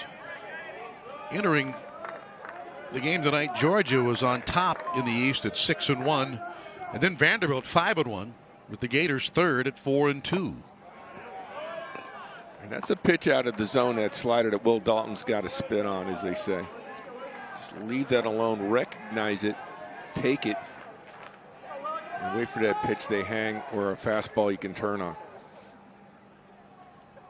Of course, we've seen Will Dalton actually inside out a pitch for a home run into the right field bullpen. We saw that against Siena the first weekend.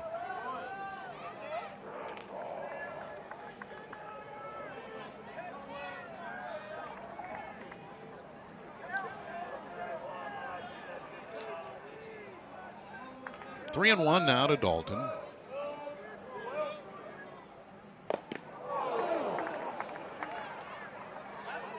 You see, got hit with the backlash on that swing that Stephen Scott, catcher.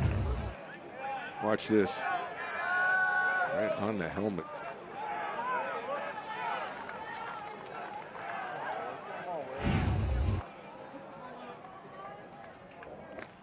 And on 3-2, Dalton hit by pitch.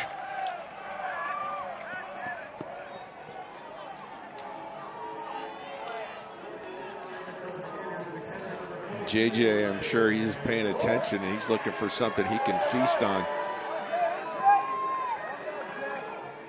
Lay off the slider unless he hangs you one, and then turn on a fastball just like India did.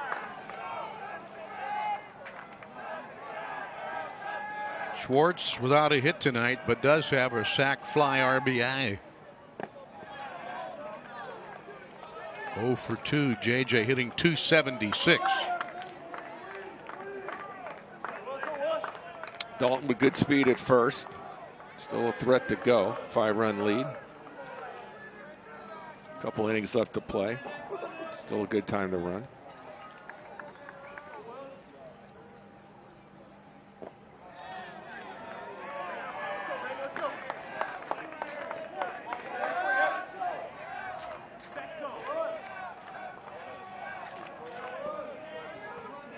A big sacrifice at the time for JJ. Gave the Gators the lead.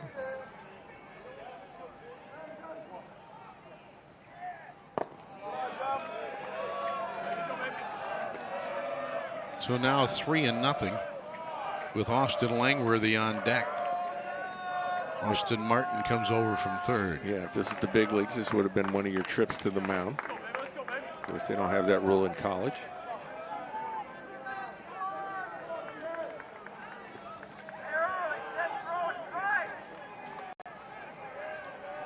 Dalton at first base, 1 out. The Gators have scored 4 runs here in the bottom of the 7th. And on 4 straight, Schwartz draws a free pass. And the 8th Gator to bat here in the 7th inning. Coming up now in Langworthy. Yeah, it's been a rough outing right here. Home run, hit by pitch, and a walk. That'll be the end of that. Tim Corbin has already made the call to the bullpen. So that'll be a short night for Justin Willis. As the Gators have opened a 6-1 lead. And a new pitcher coming in for the Commodores. More on him right after this.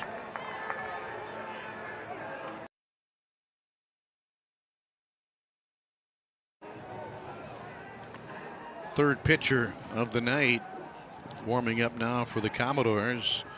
A look at the left-hander Hugh Fisher now pitching. And Hugh Fisher in his 5th appearance, 3 2/3 innings, 2 hits, a run it was not earned, a walk and 3 strikeouts. And for Hugh, this is his first duty in SEC play in 2018.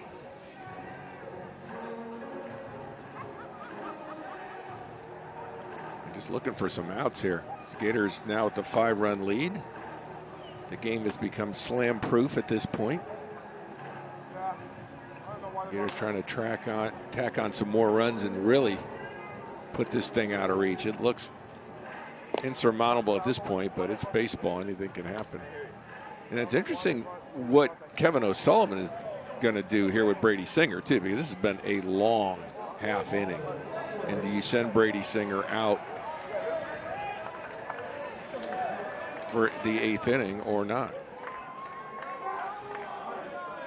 You probably don't want to use Michael Byrne tonight if you don't have to, with 2 games left in this series. You have a noon game tomorrow.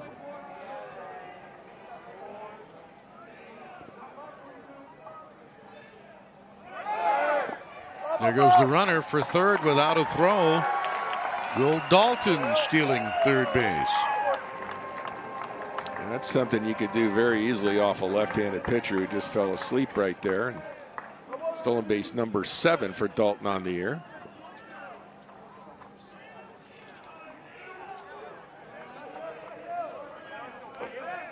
JJ just missed seeing him take off, apparently.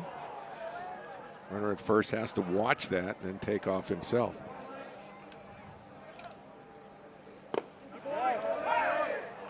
But I guess an advantage you could look at is a hole on the right side. But the double play, of course, is in order.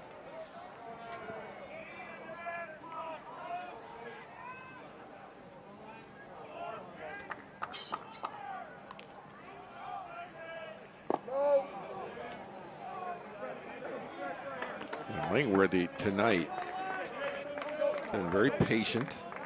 Just really haven't had a whole lot to swing at. 2 walks and a ground out. But you take what they give you. Don't go chasing.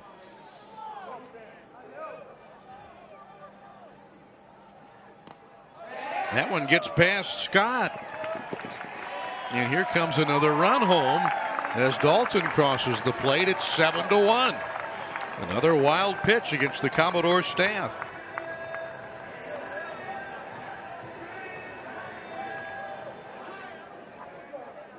A 5-run inning.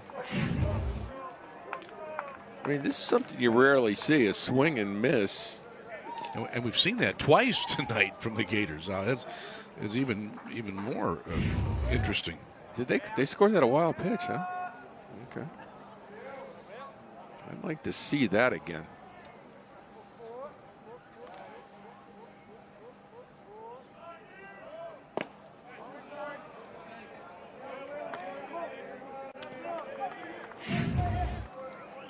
Let's see. Right there. I think you got to call that a pass ball. I mean, it didn't hit the ground. Hit his glove. It was good enough to swing at, too. Fouled back.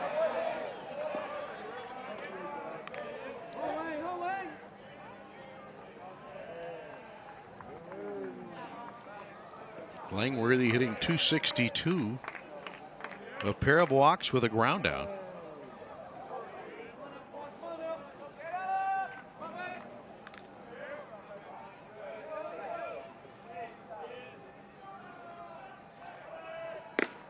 And that is high. He's received his 3rd walk of the game.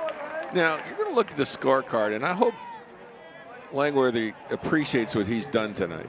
No hits. He's been on base 3 out of 4 times. He took what the pitcher gave him. He didn't swing at pitches he shouldn't have. And he did that for the team tonight, getting on three times out of 4. These are good at-bats, and I hope he says, well, I was only 0 for 1, I didn't get a hit. I hope he doesn't look at it that way and says, hey, I did 3 really good things at the plate tonight. The 9th Gator to bat here in the inning. Switch hitter Blake Reese bats as a right-hander for the first time in this game.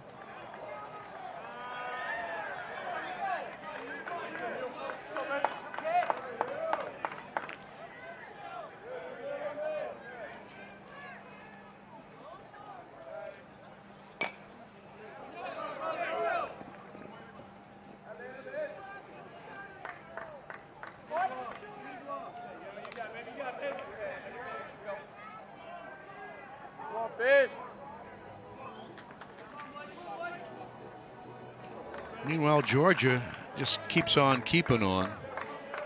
Bulldogs beat Texas A&M tonight, 3-0. Now 7-1 in the league, and Georgia's won 9 consecutive games. Reese singled in his first at bat in the 2nd inning. 1 hit in 3 trips to the plate. And he drives this ball into center field, caught by Jones. That's the 2nd out.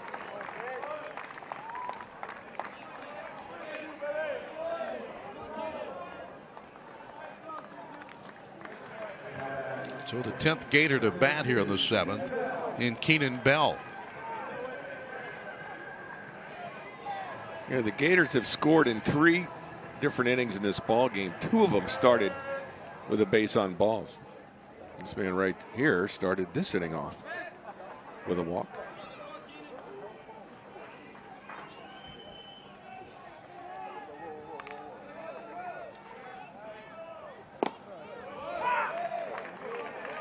That was almost a half an hour ago. Yep. And Tommy Mace, I think, is up and throwing in the Gator bullpen. 6-run lead here. 7 runs on 7 hits now for the Gators. A run on 2 hits for Vanderbilt.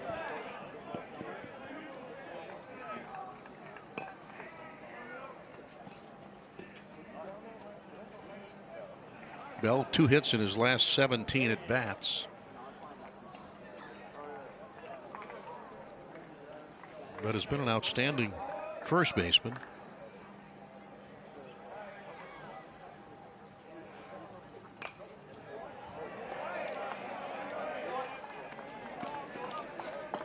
For the Commodores, in the 8th inning, they'll have the 8-hole leading off. Infante, followed by Jones, and then back to the leadoff man in Martin.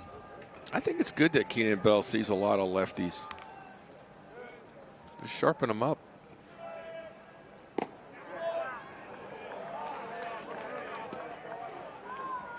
Especially when you're leading by 6. Yeah, I mean, yeah, nothing to lose really. But you know, you want to stay on pitches and look at arm angles, release points, react to it, keep your shoulder in, your head in.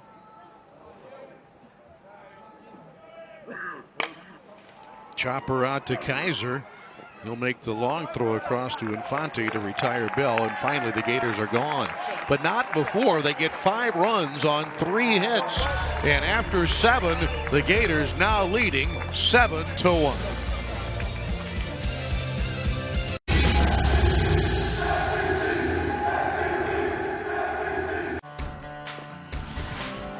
Top of the 8th inning. Brady Singer working 7 innings tonight. Outstanding for the Gators starter. Struck out a total of 11. Walked 1. He threw 104 pitches. And he just set the tempo right from the get-go. He was in command, cruise control. Look at that line. That is scary stuff. 104 pitches. And the great thing about last inning, he didn't have to go out there. He could post that and be done for the night and not have to tax the arm anymore, because the Gators, with that big 5-run 7th, just need 6 more outs, and Tommy Mace coming in to be part of that. 6'6", 200-pound freshman. 8 appearances on the year. You can see the ERA at 6, 18 innings, 4 walks, 12 strikeouts. But one of the things he did a couple games ago, a midweek game against FSU, he came in a tough spot where FSU jumped out to an early lead and really came in and settled down and quieted the Seminole bats and let the Gator offense come to life, and ended up being a 12-6 Gator victory that night. Julian Infante leads off in the top of the 8th. He led off the 3rd with a double, but was stranded. Reached as far as 3rd base and did not come around. He has one of the 2 Commodore hits. The other left the ballpark. Last inning, Philip Clark with a line drive solo home run to right field. Chased a bad ball there, but Schwartz can't find it.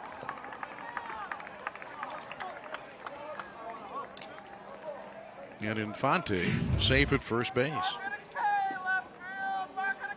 Yeah, pitch in the dirt and just hitting the wrong spot. And when he tried to grab it, he had the one shot to grab it, didn't do that. But the fact that the ball hit the ground, you score that a wild pitch.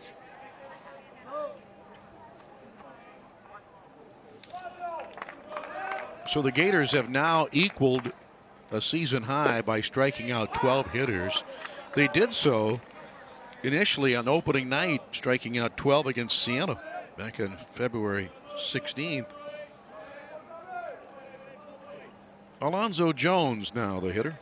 He was hit by pitch in the 6th inning, officially 0 for 1.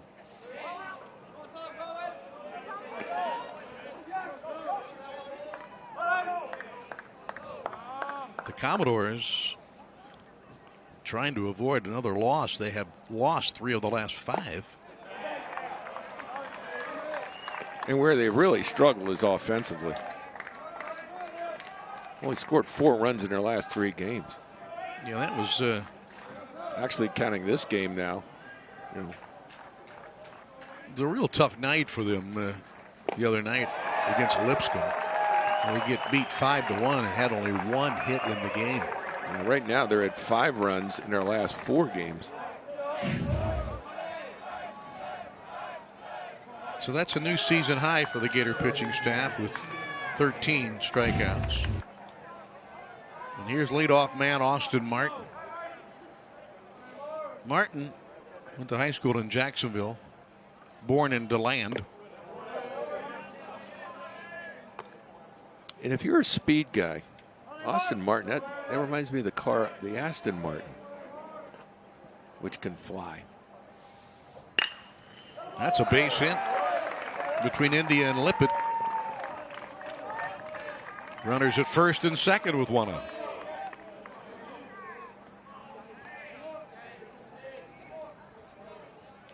I know you're a James Bond guy.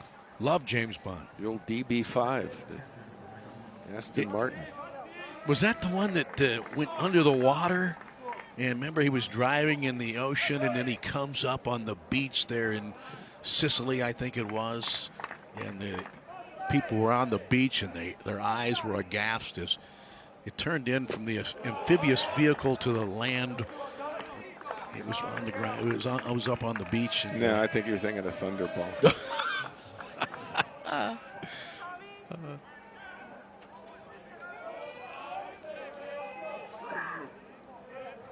One of my favorite cars, though, in the Bond was driven by one of the villains, one of my all-time great Bond villains, Xenia Onatopp. Okay. She was driving that race car, and then, the winding curves around the mountain, and she caught up to Bond. You can look that up, Onatopp. Gators once upon a time had a pitcher named Bond, Tom Bond.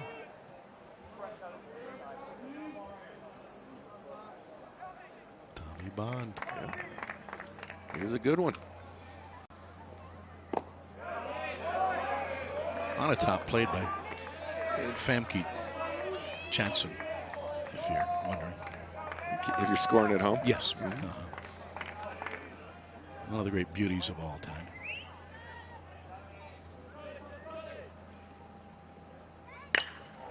There's a ball driven high into the sky. Horvath is going back, and he can't get up to this one. Long gone. Stephen Scott has gone yard with a 3-run blast. And the lead for the second time tonight has been cut in half. It is now 7-4. And the Commodores, who had hit only 2 home runs in the previous 10 games, have gone deep twice tonight.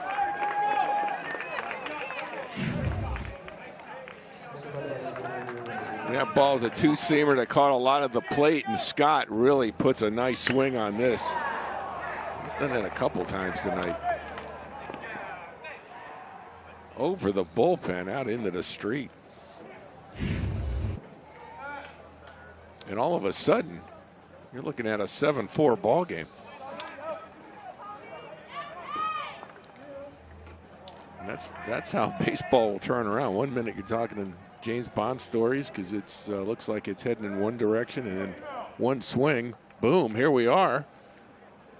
And it's a 7-4 ball game, and now Sully's like, okay, wait a minute, now I got to get Michael Byrne up, and we gotta start figuring this thing out because this got way too close. And you know, in fairness to Mace, he strikes out the first guy, ends up being a wild pitch.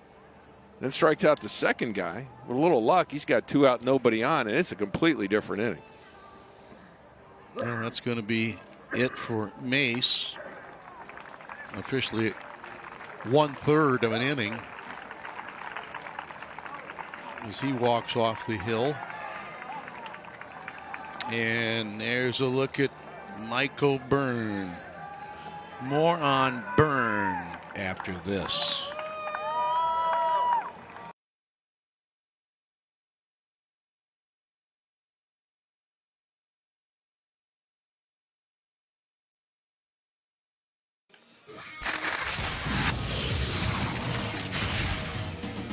Here in the 8th inning, the Gators make a pitching change, and coming in now is Byrne, Michael Byrne.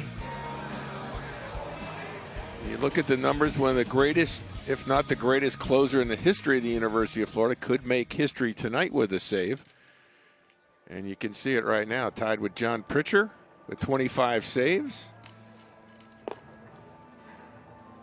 That's quite a list. Josh Fogg, Danny Wheeler, Darren O'Day, who as we know, is still pitching with the Orioles. And Michael Byrne has just been amazing. Just look at the numbers. His 14th appearance already on the season. 6 saves, 22 and a third innings, only 14 hits. It's only given up 1 earned run, 2 walks, 19 strikeouts.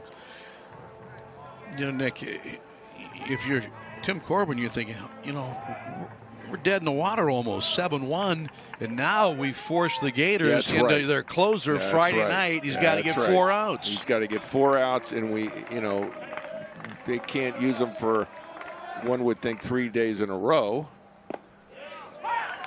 So he's got to feel good in the short term, and he's still in this ball game. But Byrne does what he does best: first pitch strikes. Second pitch strike. Yeah, and he doesn't overpower you, but you can't barrel him up because his ball moves and you just don't know where it's going. 3 pitches. See you later. 3rd strikeout of the inning. 2 out.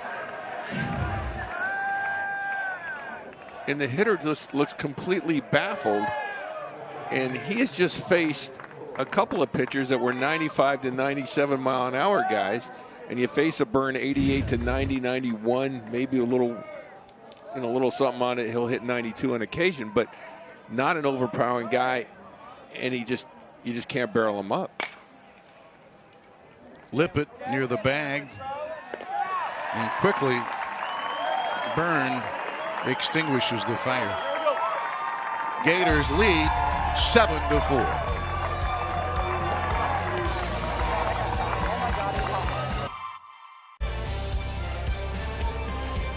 Gators with 7 runs on 7 hits, and the Commodores 4 runs on 4 hits. And we go to the last of the 8th inning. And for the Commodores, 4th pitcher of the night coming on to work is Maddox Conger. 6'3" junior from Stephenville, Texas. And he's a guy that can get that fastball 91 to 94, curveball 78 to 83. Sometimes they refer to that as a slurve that he throws. And changeup 86 to 88, but a firm changeup. Good numbers on the year. He's done a really nice job. Walks a little bit high, but everything else plays out nice. Now, I asked Joe Fisher, with Vandy, excellent play-by-play guy, is next booth, and I said, Joe, tell me now, Maddox Conger, was he named after Greg Maddux? And he said he was not. I was disappointed. I thought perhaps there was something where as a little boy he was named after a pitcher. He ends up being a pitcher at high level. But it's a good story. Spells the same, right? Yeah, I think he was named after Matt Conger.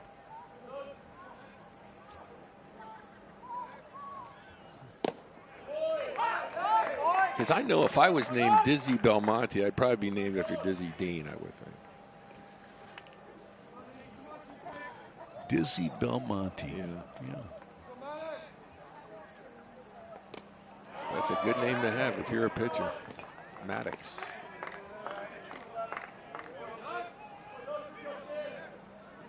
And Maddox needs a quick inning here because his team's back in this thing. The bad news is Vandy's got to figure out Michael Byrne. And nobody's been able to do that now for a while. And Horvath strikes out. 1 out here in the 8th.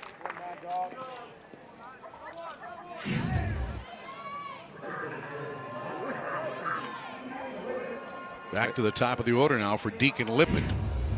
It's that slurve they were talking about right there.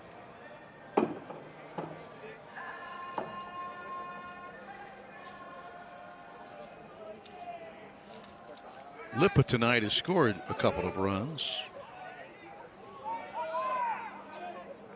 Had an RBI double in the 7th.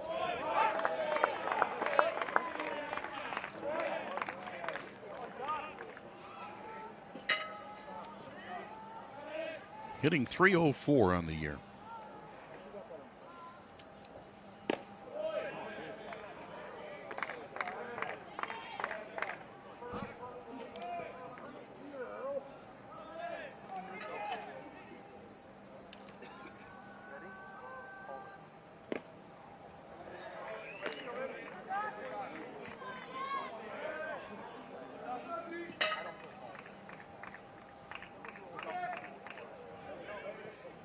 2 balls and a strike to Deacon Lippett.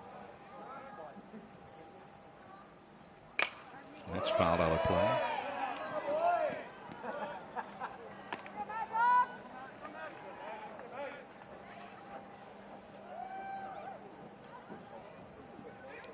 The Commodore pitching staff came into tonight's game second in the league, allowing just a .219 average by opposing hitters. The Gators were right behind at .222 allowed for opposing hitters. So 2 outstanding pitching staffs, 2 outstanding defenses. Gators a little more run production, a little more home run power. Commodores more stolen bases. The 2-2 delivery runs the count full.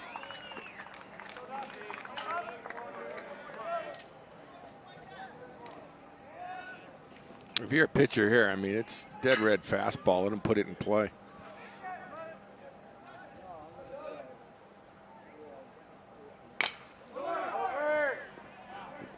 That is a foul ball. And the last thing you can do is walk him. You just want to let him put it in play. Let your defense, who we mentioned leads the nation in fielding, although they have made 1 error tonight. We think 2, but we're only charged with 1.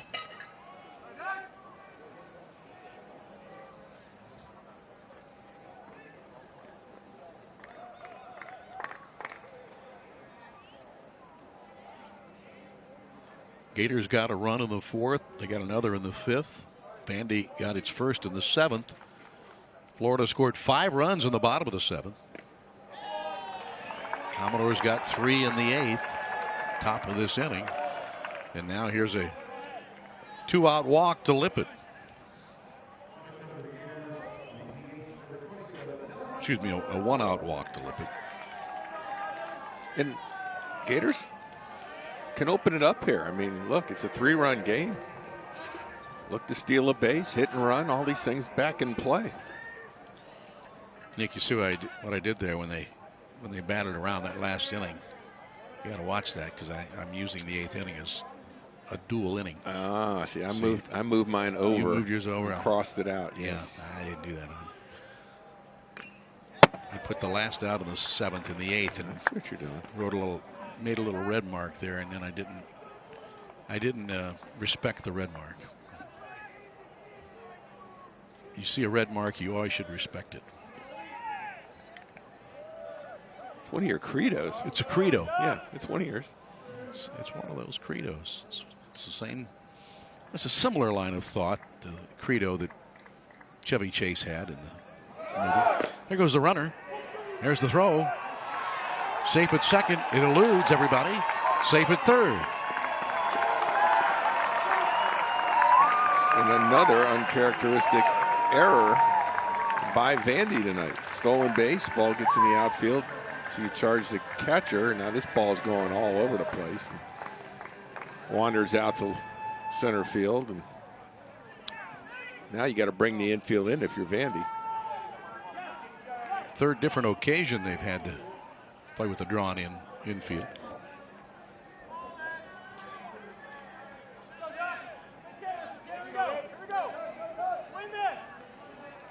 So the error charged to Scott. Second error tonight on the Commodores.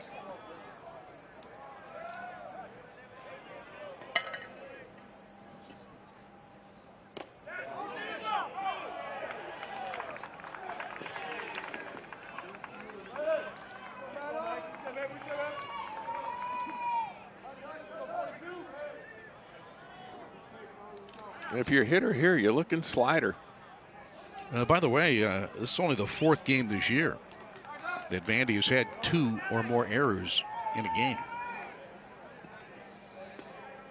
They're well on their way to a school record fielding pace. And there was the slider, but a nice take. You throw the slider here for a couple of reasons. One, it's a pitch you can hit on the ground, and 2, it's a swing and miss pitch. And that's what you're more after here, the swing and miss. 2 balls, 2 strikes. And now a full count to Nelson Maldonado. I think you still have to throw him a slider. See if you can get him to chase it. Yeah, this is the guy that they desperately need to get, obviously, because if you get the strikeout here, then you can pitch around India. Maldonado hitting in the 2-hole. Reached out and poked one to second. They're coming to the plate, but it's not in time. Paul's throw was just to the first base side of the plate, and that allowed the speedy Lippett to come home. It's an RBI for Maldonado, and it's now 8-4. Yeah, got him to reach for it, but as you can see, a great jump by Lippett. He does a nice job going around the base and grabbing it with his hand. Or at least it looked like he did. Grabbed a lot of foot is what he got. I didn't know if he actually got some base right there.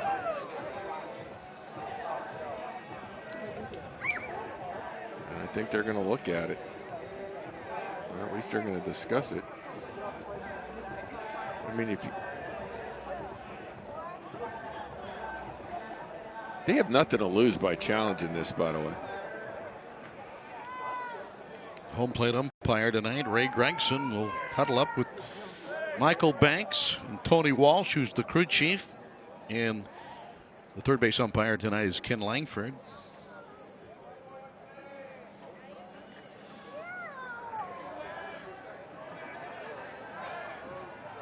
It's the crew chief discretion starting in the 8th inning. So that's. So there goes Tony. Saying, on the okay. Right. On the right. We're going to go ahead and check. And it's a tag play. So this is one of those experimental ones that the SEC is employing this year. Tag or force play. So this would be of the tag variety. Down in the well behind home plate. Is there enough video evidence to overturn it, though? That's the key. The call was safe at home. Did he get the base? See, the base, he could have slid it under the shin guard there and got the base. I don't know. It's going to be very hard to see anything. Now, look where his hand goes. I think he got the base right there under the shin guard. I mean, only for a brief second, but that's all you need.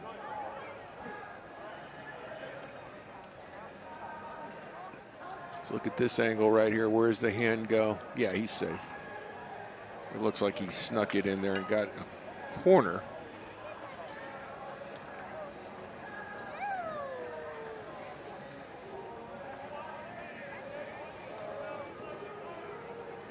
Looks like that shot right there looks like he got the hand in. But if you let the play run, I mean, did he actually tag him afterward?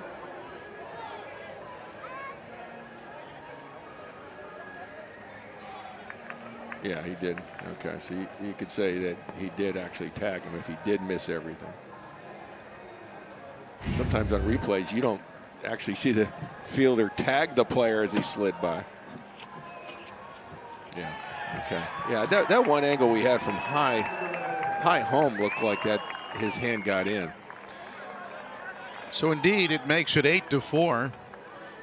I mentioned they went into that well behind the plate. Nick, that's always been one of my favorite parts of this old ballpark here, is that well behind there, because there's a stairwell also that goes up, and so when you leave the press box, you can go down into the stairwell and come up right behind the plate. And I don't know if that's going to be a feature in the new ballpark or not, but that would be nice if somehow they could configure that. But can we call that the Mick Hubert Tunnel? Well, if we, a lot of the older ballparks had that. A lot of the newer ones don't. Yeah, you're right.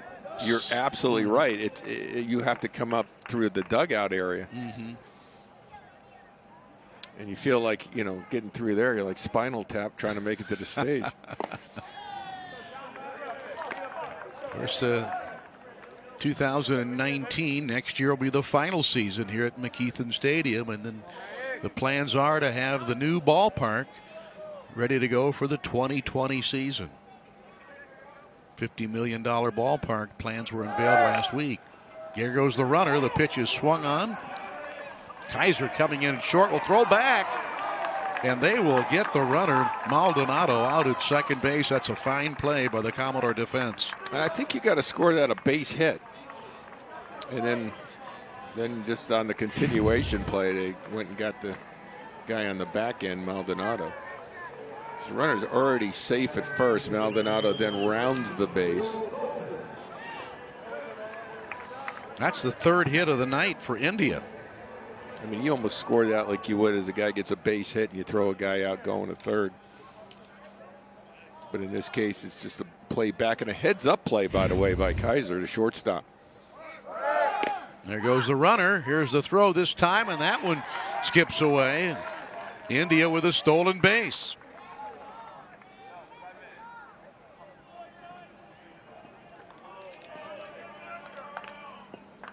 So oddly enough, it's the Gators who are stealing some bases tonight. Yeah, it's really interesting how you got Vandy with the 2 home runs and the Gators with some stolen bases tonight. Now 3 on the night. Will Dalton 1 for 3. And what helped the fact that Vandy didn't steal tonight is not a lot of base runners, and then when they hit a certain point, they fell behind.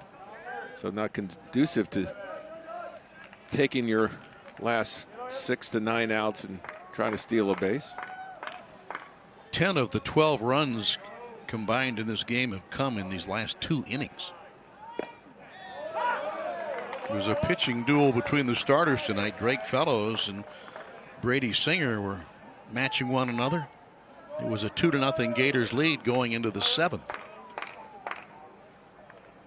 Singer is the pitcher of record for the Gators. Fellows is on the hook in this game for the Commodores. Here's the 1-2 pitch, and that's another wild one. Dalton moving, India moving over to third base.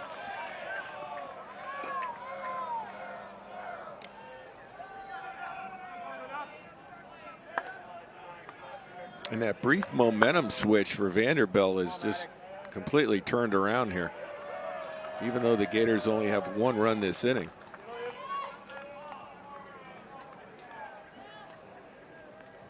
That's now 4 wild pitches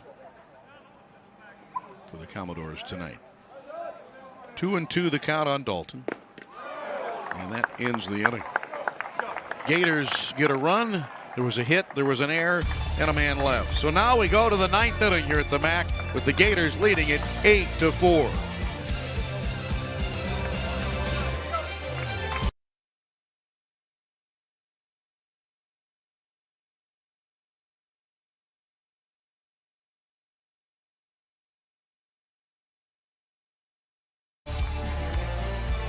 Eight runs, 8 hits for the Gators, 4 runs, 4 hits for the Commodores. And now we come to the 9th inning. And Michael Byrne trying to etch his name into the record book for career saves, standing all by his lonesome. Connor Kaiser, Ethan Paul, and Walker Grisati, first 3 scheduled hitters for the Commodores here in the 9th. I mean, Michael Byrne's been amazing. Just the consistency. His last, what you would consider a bad outing in regular season play, was over a year ago. And it wasn't like completely awful. It was an inning and 2/3 and he gave up 2 runs. But by his standards, that is bad. But that was the 26th of March last year against LSU, regular season. It's a long time, my friends. More than a year ago. More than a year. The 1-2 delivery. Popped him up. Should be a play. Bell in foul territory. 1 gone here in the 9th.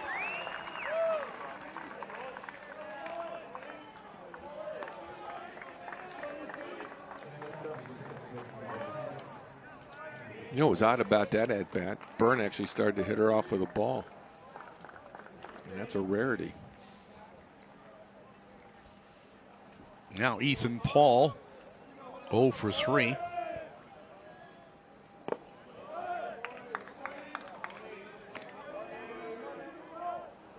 Paul hitting .273.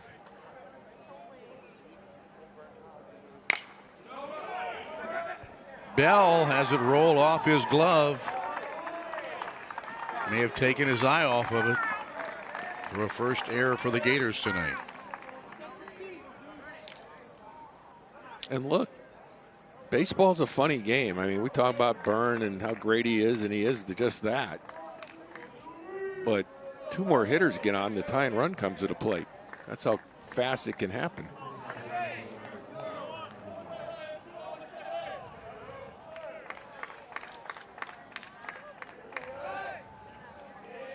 Commodores send a pinch hitter to the plate now as they're going to take Walker Grisanti down, and Ty Duvall,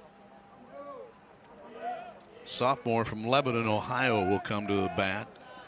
1 for 5 on the year. Duvall hitting .200.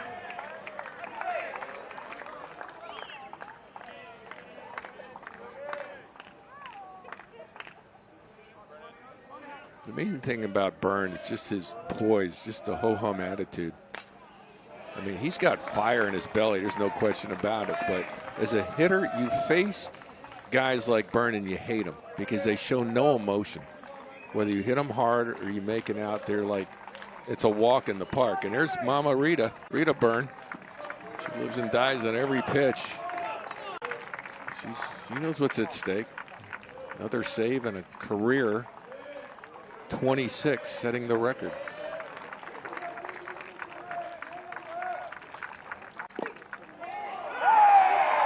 And strike 3 is called on the pinch hitter Duvall. And that's the thing about Byrne. I mean, you just can't get a feel for where his pitches are going. He will lock you up more times on a pitch that's under 85 miles an hour than any pitcher you'll see in the course of a season. 15 strikeouts by Gator pitchers tonight. That's a crazy number.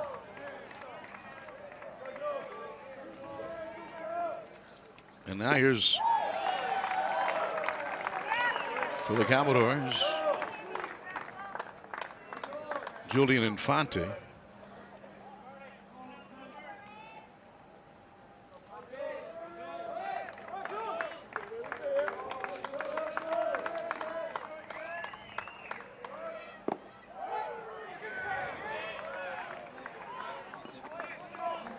You know, Infante's a guy that they need to get him going because he's a guy they're counting on. He's a leader. The 15 strikeouts are a season high for the Commodore hitters this year. And now 1-2.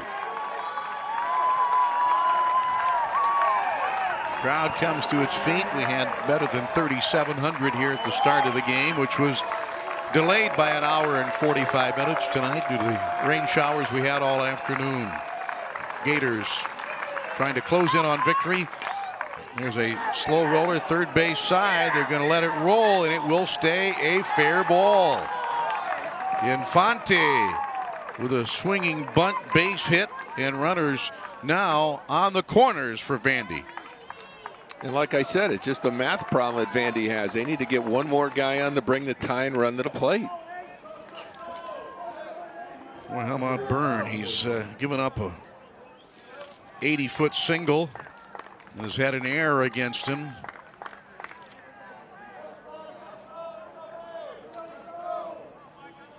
He's made just 13 pitches in this inning and should be out of the game. Should be over. And the hitter on deck, Austin Martin, had a long fly ball in the 6th inning. Sent Langworthy back to the warning track. But right now, Alonzo Jones. That pitch looks so inviting to a hitter. And he's probably saying, how did I miss that? But with Byrne, you just do. It's everything. It's movement. It's deception. It's his command. It's all those things. And strike 2 called. See, that pitch looked like it was high and away and somehow drops down and catches a corner. As a hitter, you're going, well, how did it do that? Jones 0 for 2 tonight. He struck out his last at bat. Paul on third, Infante on first. And there's strike 3 swinging, and there's a record for Michael Byrne. He's just become the Gators' all-time career saves leader, notching his 26th save. And Mama happy to see that, and the Gators happy to win game 1 of this 3-game series as Florida beats Vanderbilt tonight 8-4. Well, you're seeing the best ever to play here at that position, relief pitcher Michael Byrne, and he deserved everything he has gotten. He's been amazing throughout his career, and it was fun to be here tonight to see him break the record. The Gators now 5-2 in league play. Vanderbilt likewise 5-2. The Gators overall 23-5. They